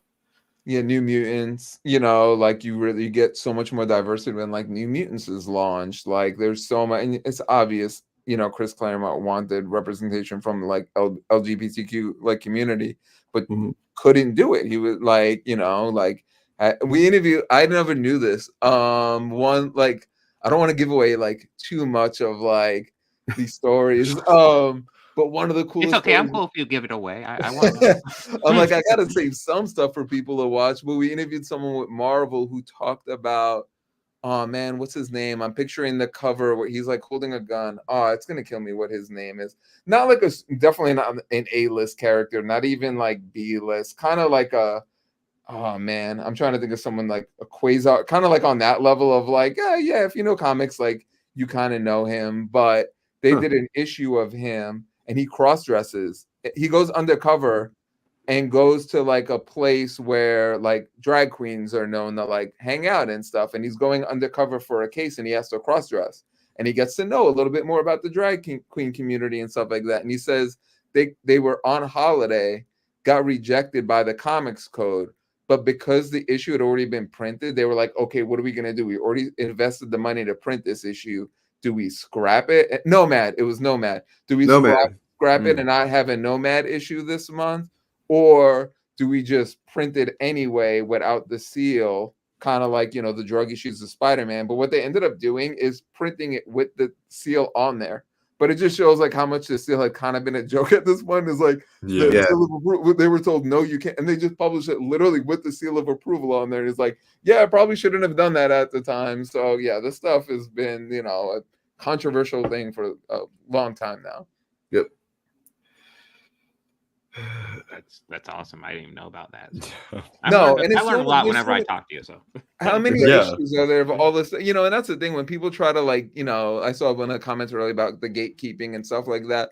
Like people try to pretend like they'll call you on something, because if you're open and honest, and I'm like, yeah, I don't know much about this character storyline. Oh, you're not a real fan, you can't comment on anything. I'm like, yo, no one, like, how many issues has Marvel published in its history? Yeah. Like, come on. Like, sorry, I don't remember this Nomad one issue from 1986. Like, no one really knows that. And if you try to Right. say you are, you're lying and pretending. So, like, yeah, no one's going to be an expert on this stuff because there's so much of it. True. I mean, and by and large, honestly, the people that tend to, you know, that we deal with anyway, like they talk like they're the biggest fans and that they know this stuff so well, but you know, they kind of don't know it better than me generally. And I'm not trying to like brag, because like it's not something I just go around throwing a weight around with it, but like, you know, I don't know. It's just it's absurd that these people just kind of decide that they're the gatekeepers, right? I mean, I get shocked how many of them know less than me, and I consider myself fairly casual. Yeah. I mean, luckily working on this has like opened, you know, I considered myself like knowledgeable. I wasn't, like I said, like compared to like my friend, you know, like I knew who Thanos was when he turned towards the like, man, I went nuts. Like, you talk about like, and that's something that sucks about like the anti-fandom people is like, man, I wish you guys got joy out of this stuff. Though I will never forget post, you know, it was the mid-credits scene, because the end credits was like them eating shawarma. So the mid-credit scene, I always remember that person, like Thanos's like guy or whatever it was, like going up and be like, to fight them would be to court death.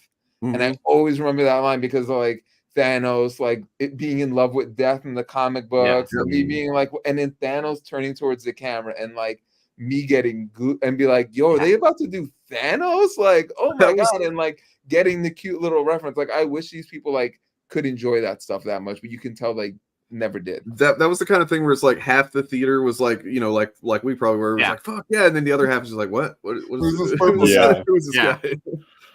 I know I was excited, and then I was married at the time, so my wife's just like, who's that? And that would be the, you know, the large, especially at the time. I mean, by the time Avengers came out, like, yeah, you had a few of the movies, but it still wasn't. I mean, Avengers was probably what made it like people want to go out and start researching this stuff more, because okay, they're building towards Thanos. I don't know who Thanos is. Let me start like familiarizing my. So that was probably the one that maybe like let people do that. Yeah, I mean, I didn't like know much about like, because I've never been big on like reading comic books and stuff about it. So I remember when I watched Avengers, I was one of those people who's like, oh, who's that? And then I saw people being like excited. It's like, oh, they showed Thanos. And I was like, oh, let me actually go like try to find out who Thanos is, because it sounds cool, right?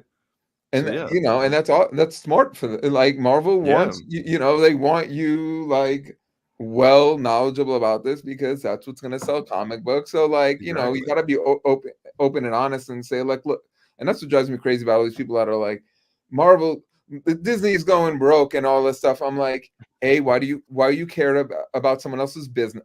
A, I'm sure they're fine.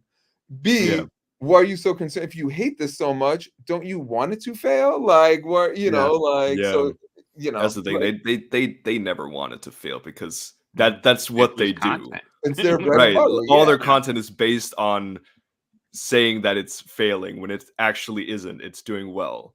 Exactly. So yeah, going your point, like they want you seeing this stuff going out. They want you, you know, Ahsoka is gonna come out.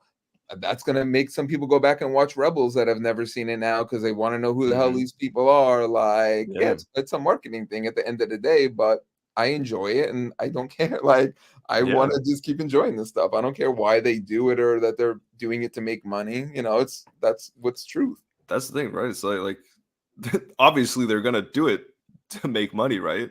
But if it's like things that you enjoy, then like that's okay. That's what it is. Let Disney worry about how Captain Marvel's performing or what the responses is. She like, what are you so worried about? Like, you're not taking money out of your pocket. Like, what is it hurting you? Like, if you don't like it, then there's gonna be something else you're gonna like, you know? And it's just gonna be a lot more fun for you to go find and watch or consume the stuff that you actually want to exactly. And that's yes, 100%, yes. So I got a couple of things we could do here if you guys wanted to. It's up to you. But like, so I've got one of them is I just got this clip of God Loves Man Kills. That is a news thing for, I think it was on like the 700 Club or whatever back whenever it came out. That's just kind of like a nostalgia. Maybe I'll play that on the way out when the stream ends. But the other thing that I, was kind of interested to, see what everybody thought is this Honest trailer that came out. You ever watch the Honest trailers, Brad? Oh, those are one like kind of, yeah, I get that one confused. Man, I was watching all of those right when I was watching the like everything wrong with Jurassic Park kind of one. Yeah. How it should have ended. But yes, the Honest trailers, like in a word, like they kind of do like I know what you're talking about. I'm trying to think of specific ones I've watched, but yeah, they kind of say like if the movie was just telling you what it was really about right up front. I want to say they did like a Hunger Games one, I'm sure. Oh yeah, it's generally just kind of reductive. Like, I mean, look, I'll be honest, I liked it for a lot longer than I liked that other shit. Like, even once I was like, how it should have ended, and then like especially that everything wrong with that's cynical garbage. But like, I generally enjoyed some of the jokes in the Honest trailers and stuff. But apparently, this newest one for Loki season 2 is just getting a lot of backlash. Because I don't know. I guess they just decided to go a little too cynical, right? Wait, is there spoilers for season 2? Because you haven't seen it. Okay, never mind. Ixnay on that. No, watch it because I have to go to the bathroom anyway. Yeah. Yeah. All right, you guys watch that. I'll be back in a bit. And Sharp, you need to watch Loki season 2. It ends. I do. It's on my list. I'm just getting. It starts weak, but give it a shot because second half is so good. Listen, you guys watch it, okay? If I come back and I see it's still playing, I'll look away. All right. Well, let's just check out and see what the tone of it is anyway. Maybe we can see why the people are backlashing.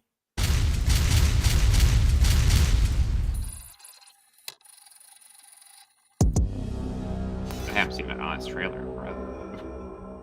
From a studio celebrating its 100th birthday with the energy of a real 100-year-old comes another chapter of the multiverse saga that's taken the MCU from must-watch to maybe throw it on in the background while you're doing something else. It's really good.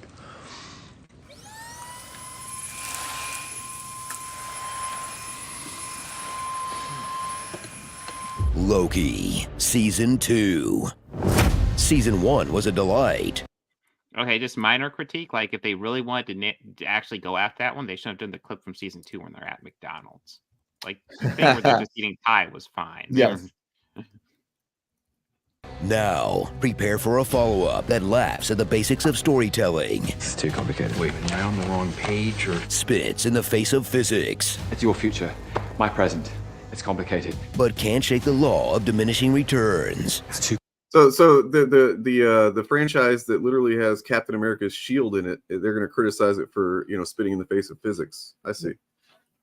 Yeah, that's true. I mean, comic books have always followed physics like rigidly. That's what these comics are. Right.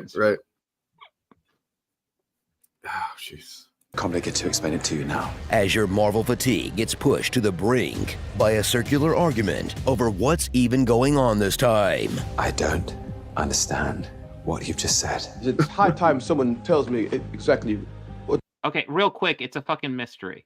Okay, it's bugging me. What's going on? What a waste of time. Loki's back, and now he literally can't get his head out of his own ass.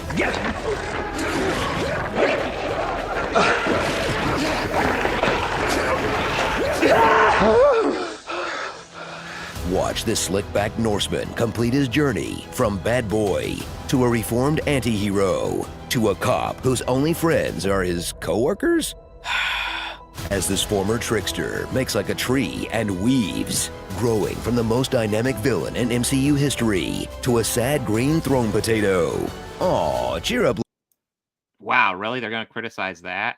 Dude, I mean, look, I didn't love the season nearly as much as the first season. Like, there's definitely kind of a little bit wobbly. Few episodes just felt kind of unfocused. But like the ending, I don't know, man. Like, I really fucking loved it. Yeah, it was like the most I'd been kind of like inspired and kind of and filled with like I don't know, some kind of satisfaction in quite a while, honestly, with the MCU. Whoever scored this season, like as much as like there were things like I didn't love, love about it. Whoever scored this season, the music, like, I mean, I haven't gone back and rewatched everything, but I remember being like, they put in the kind of effort that they would have put like in a big budget movie, like for this. So, and I think that end scene like really benefits from that because I remember just being like, man, this is like up there with like Endgame, like, Right. like I'm like they put in like John Williams work on this. Mm-hmm. Well, I mean, I love the arc they put Loki on too. Like he is just the trickster, and then like he evolves into this guy who's just going to save all of time and all these timelines. Like, Right. damn, it's wild.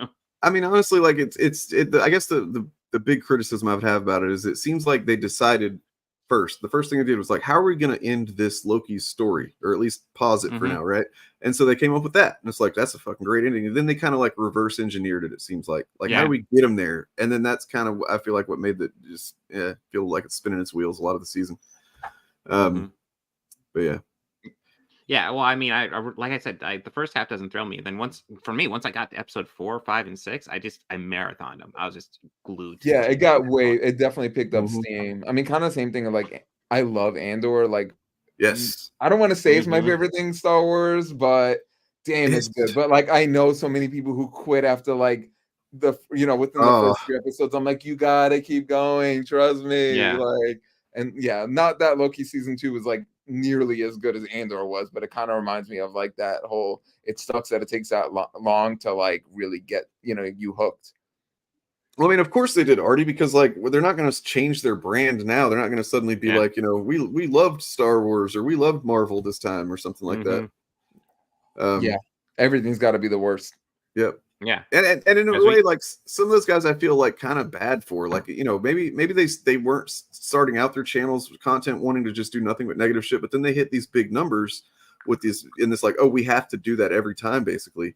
And then, every once in a while they'll do a one-off where they kind of praise something, but for the most part, they just have to say cynical, negative shit all the time. And most often, like when they do that little like, ooh, there's actually this thing I like, let me make a video on it. It often doesn't do nearly as well as their other content. Only usually if it's like if it's kind of used as like this is why like this is good media, right? And this is why woke Hollywood is bad, right? Like they would sometimes talk about like Rings of Power, House of the Dragon being good, right? Yeah. But then as a way to like dump on Rings of Power. Yeah. Like it's very rarely just like, here's a piece of media I love, let me talk about it. Because and yeah, like you said, like Dane, like it's probably a bit sad, right? It's like they probably want to, but they're in this like cycle where it's just like that doesn't.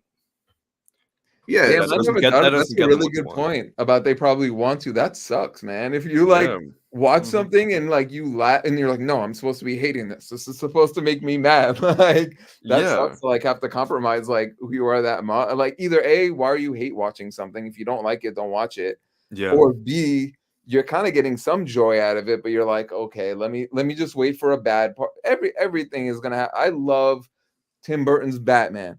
I'm sure if I went back and hate watched it and picked a few lines that you could like, just like the honest trailer that you put these lines and be like really bad writing. I'm sure there are some lines in there that aren't great. I'm sure you bash on anything, Yeah. Oh yeah, no, like I enjoyed Tim Burton's Batman quite a bit. I'm sure if I really want to, I could tear that thing apart. I actually, I would tear that. If I watched that movie now, I would tear it apart just because I have a very specific idea of what I think Batman should be, and I think it kind of doesn't do a lot of that. But like to what Philip's saying, like sorry, go ahead, Bob. Oh no, I was just gonna say, like, yes, it's not a great Batman movie as far as the Batman character, but like tone wise, it's very cool and gothic and atmospheric, and like even if they don't do a good job representing the character, Michael Keaton does a good job in the performance. Everything is great about it, except it just it's kind of an interesting little specimen in that way. But like Philip, I know you were being sarcastic here, but like. That is like how they see it. So what it is really is it's not they're leaning into cynicism and negativity. They're leaning away from vulnerability because it takes like a vulnerability to be able to go, oh, I really fucking love this thing. And like I connected with it on this level. Like basically the way like, sorry to keep bringing it back to your doc, man. But like, that's what I love about it is that you're literally talking about people's subjective connections to a thing and how it, superheroes or whatever it is, like inspires people and just it's a beautiful thing. And these people are kind of like, in my opinion, just kind of like emotionally unintelligent, undeveloped, I guess. Or and either like or just like repressing the emotional part. Because they're like not comfortable expressing that kind of stuff. Yeah, because like for even though like some people would like to think that like you can be objective, like 100% objective when watching something, like remove your bias and just critique it like the truth.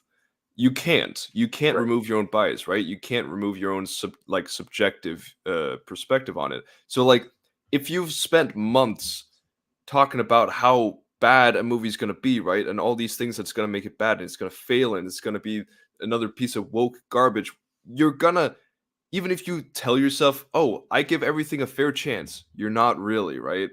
You spend all this time leading up to, I'm gonna hate this, and then you watch it, and it would probably be better for your channel and your views if you did hate it.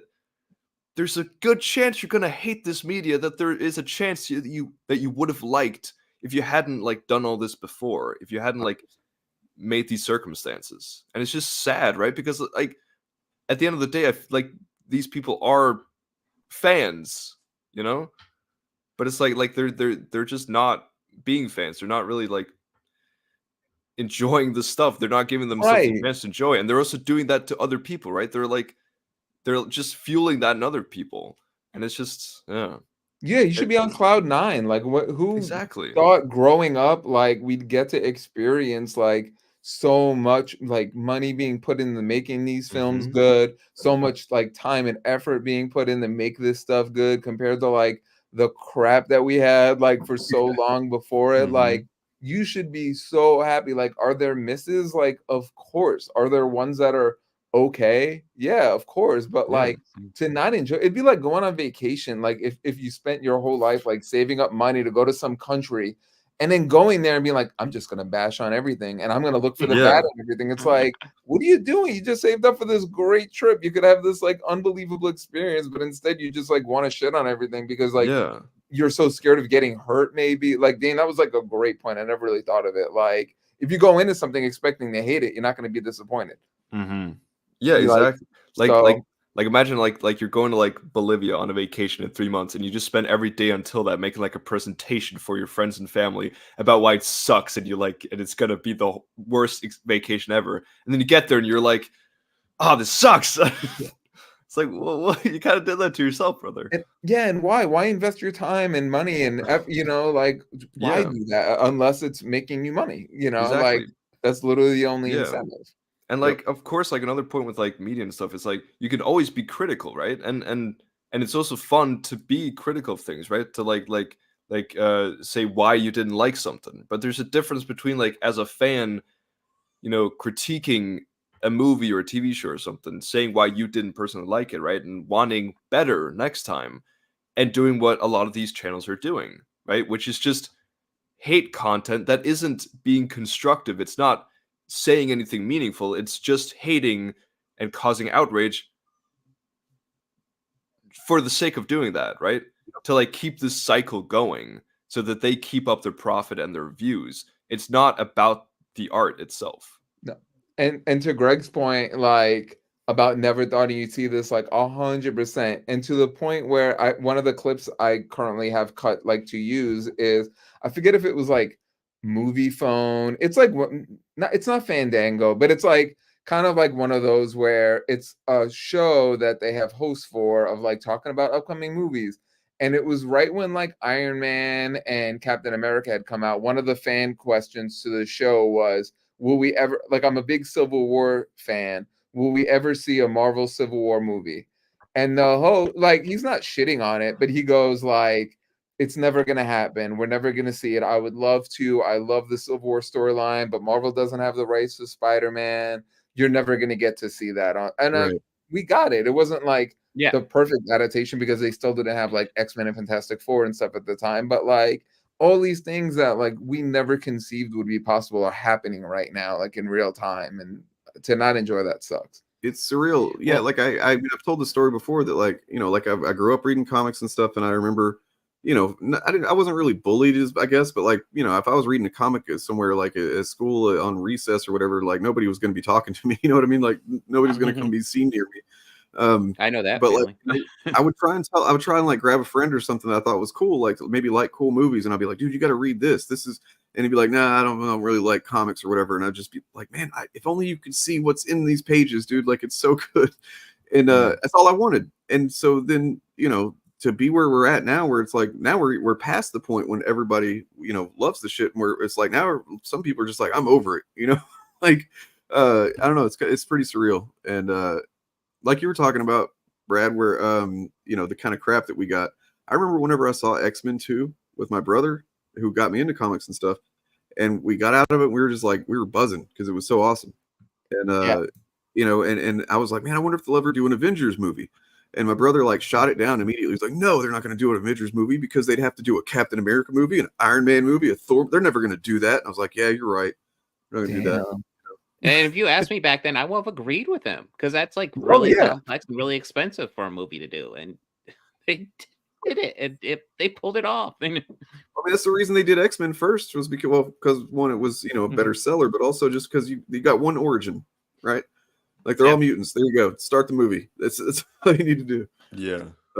The stuff they're making, and they're not only making movies of, they're making great movies off of stuff that I was a diehard comic book fan growing up, and I didn't have people to really share that with. I had my best friend in New York, like growing up, he watched X-Men the animated series, and that was like the best I got because I had someone to talk. So he knew enough about it because he was really into that show that we got to kind of talk about X-Men through that. But I didn't have like other people that were like super into, you know, so we were watching X-Men in the animated series every week. I didn't have people to like talk to about comic books.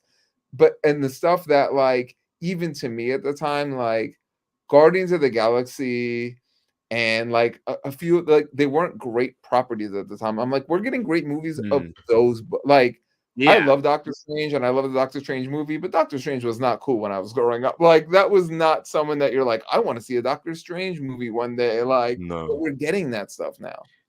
I kind of want to see a Doctor Strange movie, but I was weird. Guardians of the Galaxy was one I never thought we would get, and it like not only did it come out, it was awesome. I'm trying to think of what the other one was too, that I was like, there's no way they're about to take the, like, I mean, saying B you know, like they were part of the B group is generous with like a lot of these. I was like, a lot of these weren't even in like B class, you know, like a lot of these properties that they're turning out into great stuff. Yeah. Well, I mean, that's the wild thing when you think about it, because people don't like to look back on it now. But like before that Iron Man movie, Iron Man was pretty much a B tier hero, as well as like Captain America, Thor. Hulk was the one you could probably argue was more A tier. But now And even that was like the gray Hulk was like the cool Hulk when I was growing up. Yeah. Like I never thought I'd get a cool green Hulk, like gray Hulk that was like when they had the Fantastic Four with like Wolverine, Gray Hulk, Spider-Man, and Ghost Rider was like the Fantastic Four like, I grew up with. I'm like, they had to put the Hulk in there to like make the Hulk cool again. I actually got a t-shirt with that Fantastic Four on it recently. I was hoping I could wear it today, but I didn't get it in the mail in time. But I think it's out there now. So. Is it the shot of them dropping down from like above? Yep. I love that. I love it. Yeah, I remember having the part of like that shot. Like, yeah. So yeah, all the stuff that I never thought I would see taken seriously and like money put into it to actually make it good. Yeah. And real quick, this is a point that I wanted to say a while ago, but I'll go ahead and bring it up now. I know lots of people like to scream about comic book accuracy, and a lot of these people I have to ask, like, if you're demanding comic book accuracy from the MCU, like what comic books have been reading? Because it's never been 100% comic book accurate at all. They take ideas. They only care when it's about like the identity of the The best you could say about like the MCU so far is that, like, you know, especially like the first 6, 8, 10 films or so, there was a good healthy mix of 616 and Ultimate Universe, you know, so like the first Avengers movie, right? Like, so Loki was the first villain, which was the first villain. He was the reason they came together in the original Avengers #1, but also in the Ultimate Universe, it was SHIELD that kind of was responsible for bringing them together, you know. So it's like both of those things were kind of merged together for that story, and it works great. But yeah, but there've been so many years of like reboot. I mean, come on, like when people get mad about like reboots, and so I'm like, how do you think comic books have survived for 80 years? How do you think we're still reading Spider-Man stories in the 2020? Like, he'd be 80 years old. Like, what are you talking about? Like, of course that character has had to be like rebooted at times. So even when they change stuff for the movies, I'm like, that might just be from a comic book. I can't even get mad at it because I'm like, that very well could have been something like they did during the 80s, like when they changed Superman's whole like origin, and they not his origin so much, but like, you know, they put some major changes on that character in the 80s. I'm like, maybe this is based off that. I don't know. I haven't read everything. I mean, like the thing is that people say that they reboot a lot, but technically, not to be that guy, but technically, Marvel's never rebooted ever. Like you know, like all the continuity is essentially, it's all there, it's all the same. The way it operates generally is like what's called it's like a sliding time scale. So, you know, a good example would be like the Punisher was originally a Vietnam veteran, but as time goes on, eventually they just started saying, well, now he's an Afghanistan vet, right? Because you know, like little updates like that. But like, you know, the starting at #1 thing is really just starting back at it's like I would look more that is more like starting a new season of TV. Yeah. You know, like everything that happened. You're just kind of like, it's a new starting point. Yeah. And, we wrapped up that storyline and that storyline, but not so much this storyline. That thread's gonna continue through. Yeah, that's a good point. It's one of those just misconceptions that gets repeated by, you know, anti-fans a lot. It's just like, oh, they, you know, freaking Rippaverse. One of the things that in their stupid, you know, respect the customer bullshit. Not to say respecting the customer is bullshit, but they don't respect the customer is the point. But like they say something about, you know, everything that happened before happened. It's never going to get changed or whatever. And it's like, well, yeah, DC's done that a bit, and Marvel may, you know, I'm sure they have in little examples here and there, but for the most part, everything is still technically canon. You know, but yeah, you have to actually kind of try and pay attention to it, I guess, to really get that from it. But Yeah, I remember reading. I think. Go ahead, Bob. Yeah, I was just gonna say, like, I don't think of it as rebooting. I think of it more of like the one more day of like, you know, you could totally negate something in comic books and make it like it was never a thing before, you know, like, and then be like, oh no, now he knows Mary Jane again. Yeah, it can always be reset. And I remember, like, it was a few years ago, I was reading about like Marvel was attempting to do a hard reboot, and essentially they had it all set up. Then they decided to say, you know what, everybody keeps their memories. So it never actually happened. Well, were you talking about Secret Wars 2015? I don't remember. I just remember reading about that, and then essentially reading. Because they definitely restarted the multiverse. The universe was like restarted there, but it's the same. But everything also, you'd have to read it to fully get it. That's the thing, is that these people don't generally read the stuff. And I'm not going to be a gatekeeper and be like, you have to read it to have an opinion. But like, man, when you're making these really fucking forceful claims and telling everybody it's terrible, and then, you know, then also saying because of women are in it or gay people or whatever, then yeah, I'm going to start getting a little pissed about you not knowing what you're talking about. Right. Or outright lying, you know, like that's the biggest thing that gets me, is saying like, Stan Lee's never come out and said anything bad about racism. Like, no, that's not true. It's here and here. Like, stop. Like, that's the kind of he definitely doesn't. There hasn't been video evidence of him doing that. There's not him doing soapboxes in the comic books about that. He's never done that. Well, there isn't if you ignore it. So. Right. True. Hey, Brad, pop quiz, man. Do you know what Amazing Fantasy number 15 is? The first appearance of Spider-Man? Yeah.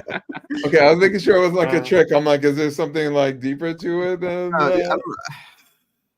I don't know if you've seen this, man, but I kind of want to show you, just because it's like a perfect example of what we're talking about. Like this dude who presents himself as like an expert on comics, and he, you know, like, I mean, shit.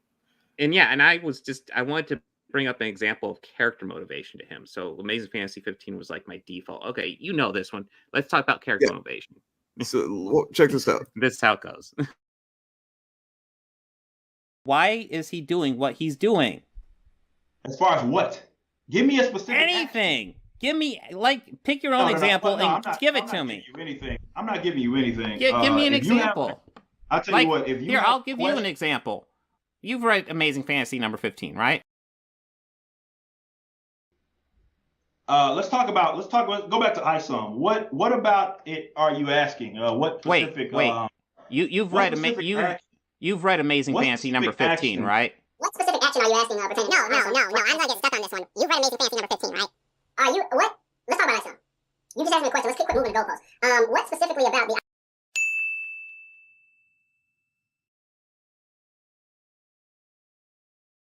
There are plenty of people that don't know who Spider-Man is, dipshit. Suffering Steve Ditko.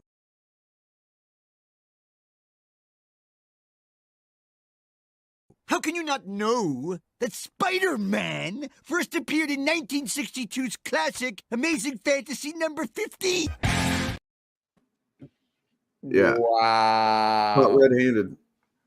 Damn. Yeah. That was just one of those moments where I was not expecting it. So I was just like, wait. And of course, you don't know what I'm talking about, do you? You don't.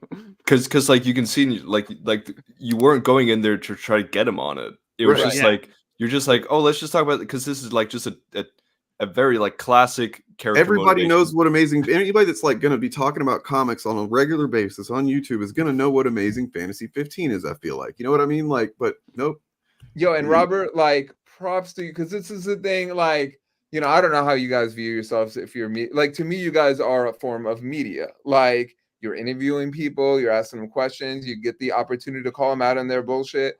And there are so many times during, like, you know, the media will like ask someone a question and allow them like an out and then not get back to. I'm like, whoa, like, call them out on that right now. So like, I am so glad that I don't want to say press because that almost makes it seem like bullying, but like, yo, hold on, I'm not gonna let you just like skate off like this. Like, let me get an answer from you. I want to confirm what I'm thinking is going on right now. So good for you for doing that. Yeah, I mean, that was exactly what's going on in my head. And like, you know, and this dude, like, if he's just such a dishonest guy, man. Like, he literally works for a right-wing media company and stuff, like Glenn Beck's company, and like it's just so obvious that he's just basically he's half grifting and half like, you know, just kind of pushing his political stuff and pretending like he's not. But yeah, it's Bob fucking got him on that one, man. It was great. And like, you know, and his audience was misunderstood what that was about too. They're like, oh, so just because he doesn't know what that is, you know, whatever, like acting like Bob was gatekeeping him or something. And it's like, well, man, when you present yourself as an expert and stuff, yeah, there's a little bit of gatekeeping that probably needs to happen, I think. Like, yeah. Like, you know, if someone tells me they're a basketball fan, I don't assume that means they watch every basketball game or know every player on their team. But there's some, like, you would know what the NBA playoffs are if you're a basketball fan. You know what the All-Star game is. Like, there are certain like marquee things that are just common sense if you're not common sense, but like that you just know if you've even really been around it and care about it at all. Turf Nation, I know you're probably fucking tired of shit. Yeah, I was about to say like I probably should get going soon because it's almost 3 a.m. here. I was just thinking because we only have 5 questions left of the Jeopardy. Oh, you want to finish them off? All right. I just want to and yeah, Brad can also play a Watch part. Brad come in here and just like destroy me and Bob with 5 questions. Just know all the questions. All right. Wait, do we have it? We'll try to go through it pretty quickly. But so Bob is ahead with 300 points so far, and we only have like 5 questions left. They're not like. All right. Wait, who was it last? I think it was just Brad. If you want to go first, you can pick. Am I playing or am I watching from a distance? I'm happy either way. I just want to know. We'll just you'll play, all right? Okay. you'll have your own point. Let's go Comics 100. All right. Okay. What is the best-selling comic book of all time? Like single like issue. Do I say it? Yeah. Yeah. Is it still X-Men #1? Yes. That is correct. Awesome. I don't have a thing for you down here, but you have 100 points. I don't want to like if you got like I don't want to. No, not at all. No, this is like a joking thing. Yeah, I got you. But it is also serious because it is showing who is the smartest out of Dane and Bob. King, yeah. Yeah. Oh, okay. So Bob has just texted that his internet has just died. Oh, and so no wonder he's not playing so well right now. Yeah, he's I guess he just ran away from the challenge. I guess so, man. He crumbled under the pressure. He took his lead and went home. So we're gonna take his points and put it on Brad, and he just got 100. Oh shit! Yeah. So Bob, Dane, you gotta. Yeah. All right, Bob. Let's do it. So Star Wars 400. Okay. Yeah. You need the points. All right. Who had more screen time in A New Hope, Obi-Wan Kenobi or C-3PO? 3PO all the way, man. Correct. You got that one. Yeah. I realize now that like when you have two options, maybe it shouldn't be a 400 question. But you know what? Not much thought has gone into this. All right. Oh fuck, Brad, Bob. you pick. Oh, Bob's back. Damn. Let's go superhero movies 100. All right. Hey, Bob. Hey. Brad took your spot, man. Brad is taking your spot because you ran away from the challenge. You pretended your internet died. I see.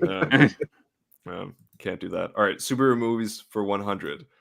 Which MCU movie does Black Panther first appear in? Civil War.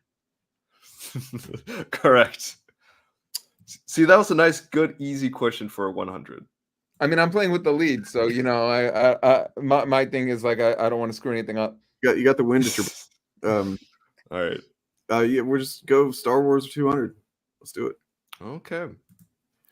What is the Wookiee home planet called? Kashyyyk. Oh, he got that. Damn. All right, nice. I don't know. I only heard 2 Y's when you pronounced it, though. Okay, so Brad, here you are. If you get the last question correct, you're tied, and then there'll be a tiebreaker. All right. Let's go Star Wars 100. What is the name of Anakin's main clone captain / commander? That's 100 question. It's from like the Clone Wars. That's not Rex, is it? Would it be Rex? No. Correct. Yeah. I was like, definitely I don't know. It was actually. Yeah. Oh man. Okay. Oh damn. Okay. So we have. Do you have a tiebreaker question? I did have one, but I feel like this is like this. This was with Bob and Dane in mind because it's okay. So I'm comfortable with Brad taking my spot. So yeah. Okay. I'll just read up the question. Maybe we have to find another one. But the question was, how many books are there in Will Jordan's Ryan Drake series? Oh fuck. Who's answering? Me? I would have no idea. That's Critical Drinker. There's 7. Yeah. 7? I'll take the. I wouldn't know either. How does it work in prices? There could right? be 200. There could. You want to go? Let's say 200. Would you like to reconsider your answer? I don't know. 8. Bob, 8. you to 8? All right, I'm just gonna keep going. Okay, Dane, you have a chance now. To do what? Until we get it. Okay. Until you get it, because both were wrong. There's 9. Nope. Okay. Are we close? 5? No. 12. No. There's 6. No. 3. Is it a 4? No.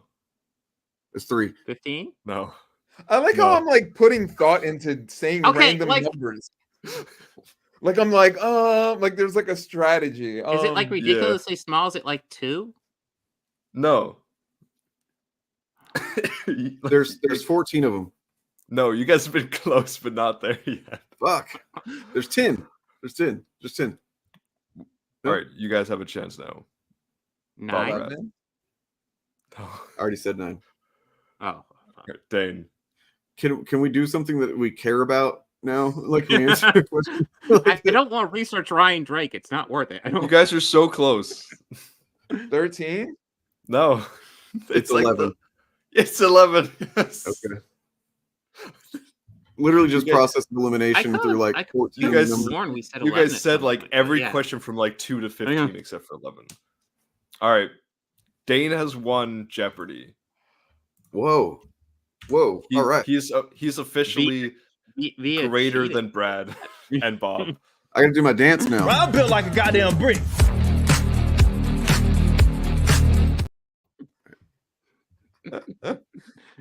That was a good dance. I have to give it credit. My name's Actual Fandom, and I've gained some powers. See that? Subscribe, or this could be your dog. Pure cope. Yeah, I'm coping with this fucking huge W I'm carrying over here, man. Yeah. Congratulations, man. Yeah. And Brad, sorry, you gotta just delete your progress on the documentary series. That's the consequence. Wait, I'm curious. I could go back now. Yeah, Bob, I'm really sorry. I let you down. I had a good thing going, but up until the Drake stuff. Yeah, that felt a little bit. I was like, yeah, Bob. Look, man. Here's the deal. I hate to say it, but Get out of here! yeah. Oh, you listened. Oh, he did. Wow. Okay. You listened. Wow. For once. No, but yeah. So I'm gonna head out, but it's really been awesome having you here today, Brad. It was great to catch up, and I'm really excited to see what comes next or like just let us know when it's releasing or close to releasing.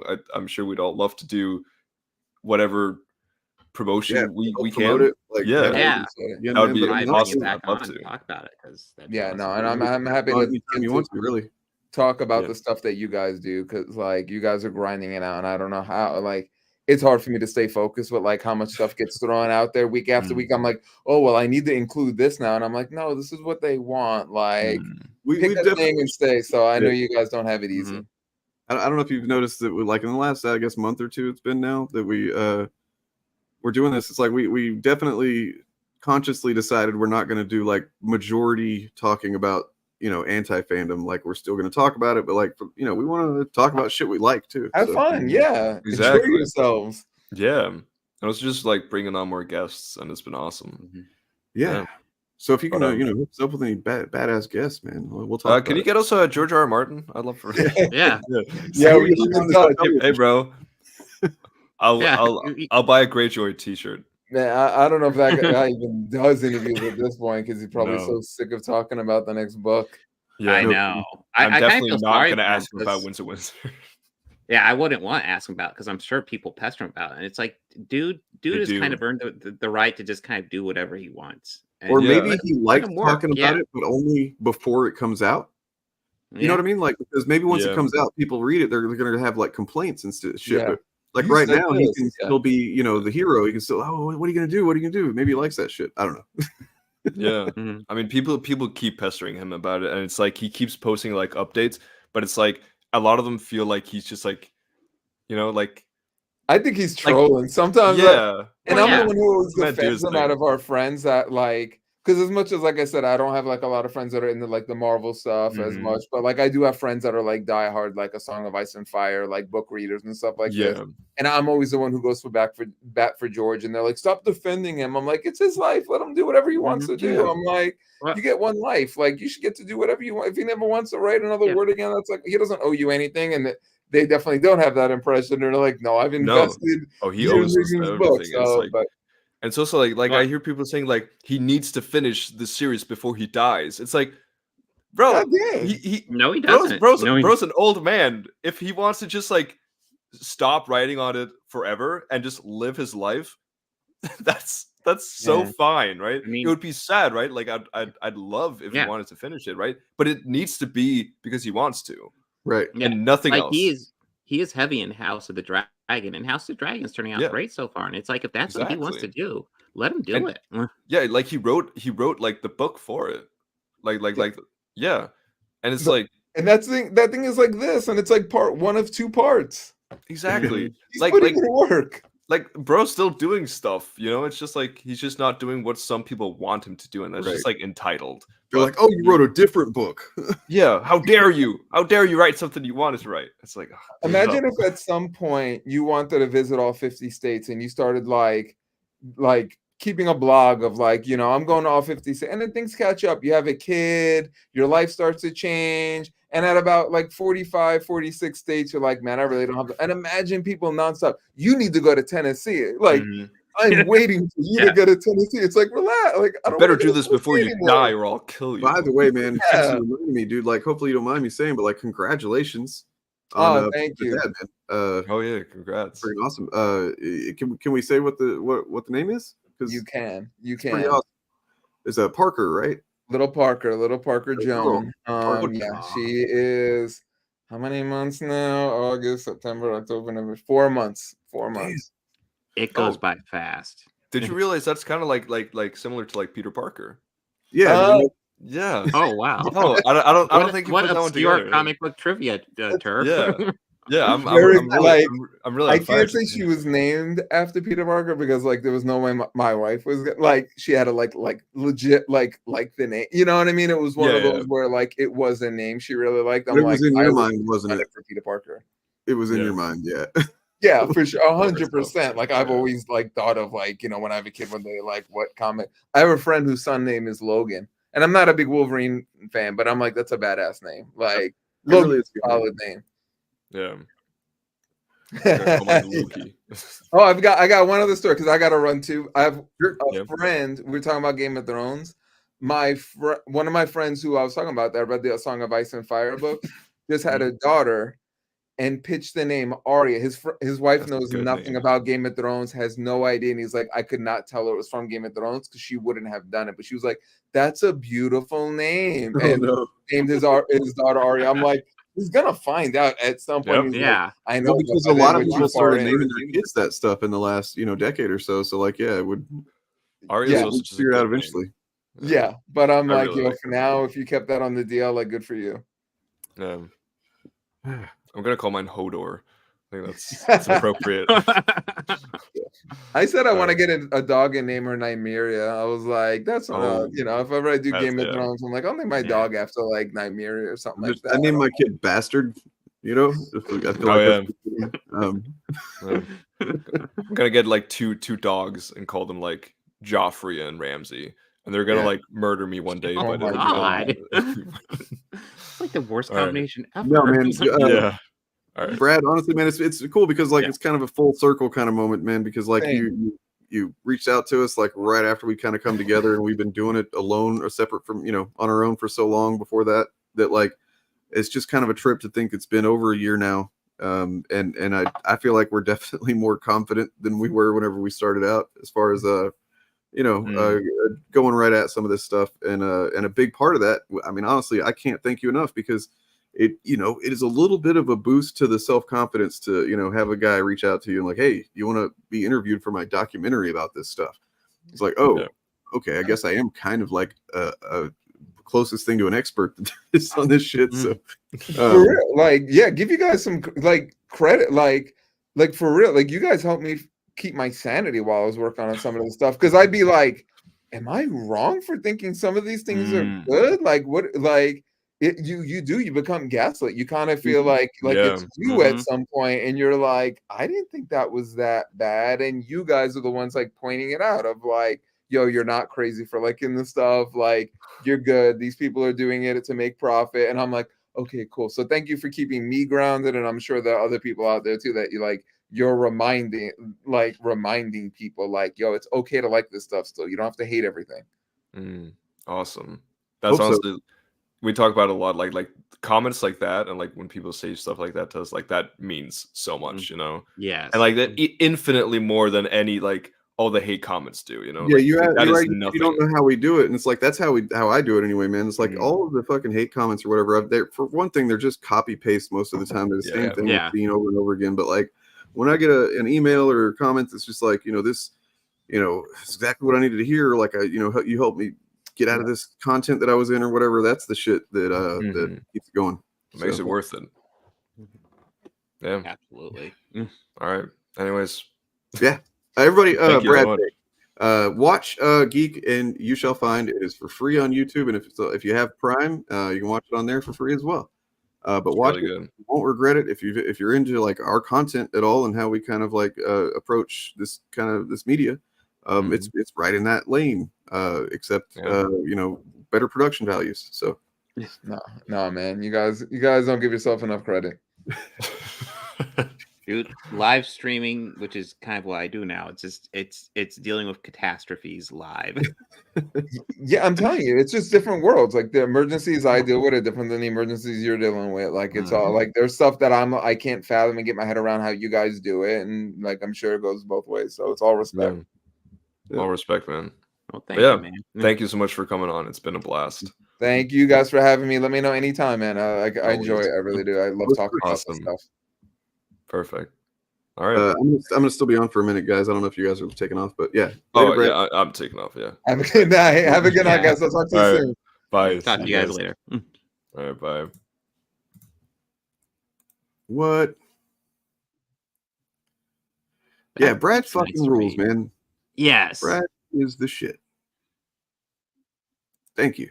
Yeah, I enjoyed it. I mean, I'll be honest, like I didn't want to kind of talk about it, until now, but I had a really fucked up day today. And I was I was putting a lot of pressure on myself to for this to be a really good stream. And my power went out for a couple hours this morning, and it was like, oh God, I'm not gonna be able to even make it. But then the power came back on, but then I was having PC problems, and that's led to my camera not even being on because of still remnant of that. And it's like, man, Brad gets on here and we start talking, and it's just like none of that shit fucking mattered. And also props to Turf for his Jeopardy game. It was pretty good. I was not expecting it to be that elaborate. When he popped up, I was like, holy shit. Let's see. So I'm flattered to put together for us. One little comment that I'd saved. Eric is a successful independent creator. I don't understand the hate. Well, I take issue with several of the words you use here. First of all, is he really independent? Whenever he built his audience, it's not like he just put out a comic book and then everybody goes, "Oh, this is a great comic. I'm going to buy this," and then a bunch of people bought that comic book. That's not what happened. That's not how comic books are generally sold. So he's already doing a completely different thing with his sales model compared to what even other independent creators do. So he's a guy who had a leg up on having an audience built because of his YouTube content that he's done for years. So they're already in place. They're already just they're ready to throw their money at whatever. And then he puts the comic out and they throw their money at it. But at the same time, he's put out 2 more comics since then, and they've thrown less and less money at it, especially this last one. It's kind of embarrassing from where I sit compared to what that first one was doing. So successful independent creator, I don't know. And then hate, we don't hate him. I don't hate Eric July. Well, I don't even know if I would go so far as say I hate him, but my issue has nothing to do with him being we can question him being an independent comic book creator, but if he just did a comic book thing by some, I don't know how often I have to say this. If he just did a comic book called Isom, I would have nothing to say. Maybe I'd say, hey, this book's kind of boring. That's about it. But he makes his bread and butter hating on just honestly fan culture, all of it. Whenever he gets a chance, that's his job. That's where he makes his money. Isom is almost like a side gig, and you could argue he's making more money off that, maybe. But that is how he grew his YouTube channel, is just pushing out hate. So saying you don't understand hate Eric July gets, well, what about the hate he pushes out nonstop? No, right. And look, he's the one that said it once. He wanted to kind of put the industry on notice. He's gonna he's trying to compete and whatnot with other comics, and it's like, okay, so then look at us, what he does to Marvel and DC. He's every day making videos about them. He can't keep them out of his mouth. He literally can't sell his comic on its own merits. He has to use Marvel and DC and shit on them in order to sell his comic. So look, we're just here criticizing him the same way he does Marvel and DC. So there you go. It's not hate. Unless you think he's special and should be insulated from any kind of criticism or something like that, then I don't know, man. That's on you. Anyway. Yeah.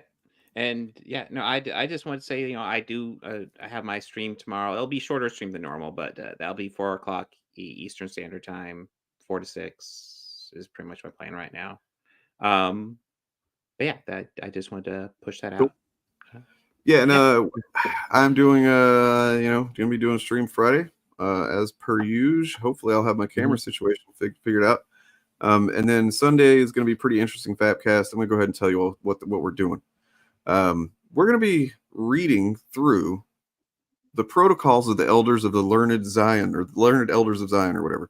Protocols of the elders of Zion. We're gonna see what those things are about. What do they say?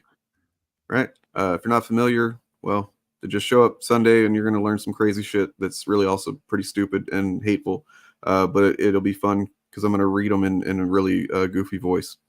So, well, there you go. Yeah. The side gig feeds the main gig. Exactly. Anyways, let's see what we got here. I guess I don't need to I kind of wanted to get his opinion on that on Ed's video, but we'll talk to him again, I'm sure. Yeah. And real, one thing, guys, seriously. Oh, sorry.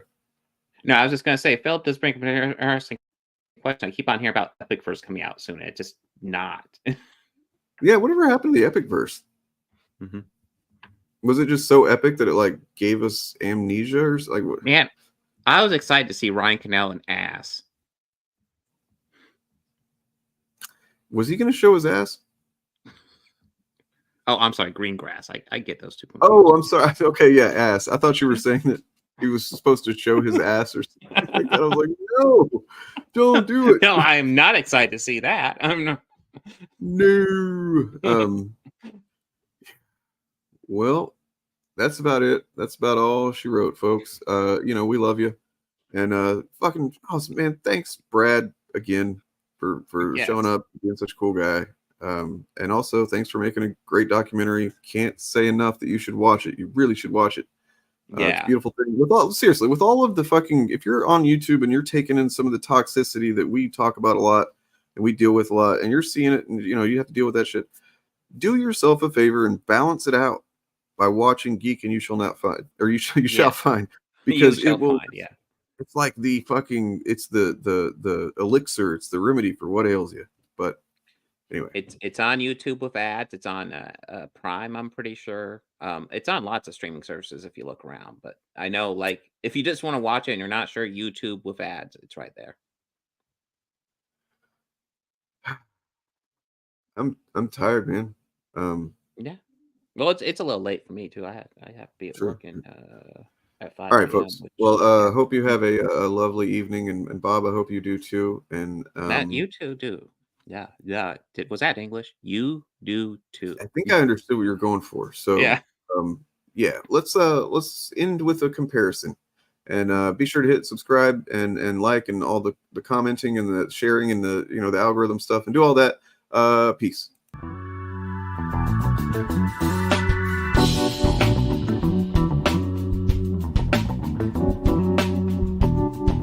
Marvel has always been and always will be a reflection of the world right outside our window. That world may change and evolve, but the one thing that will never change is the way we tell our stories of heroism. Those stories have room for everyone. The only things we don't have room for are hatred, intolerance, and bigotry. Again, I don't know who your partner is. I don't know what kind of gay shit y'all got going on. Like, first of all, what type of gay ass shit? These fucking fruits, man, will sit here and they, them, whatever he goes by, maybe. We offered this fucking fruits. But these fucking fruits, let me see if I can find his partner. I think we may be dealing with the rainbow, if you know what I mean. Talking about his partner, but I'm tired of getting fucking notifications from this fruit on my watch. All to us together. I'm like, nigga, y'all niggas is gay. Fuck you.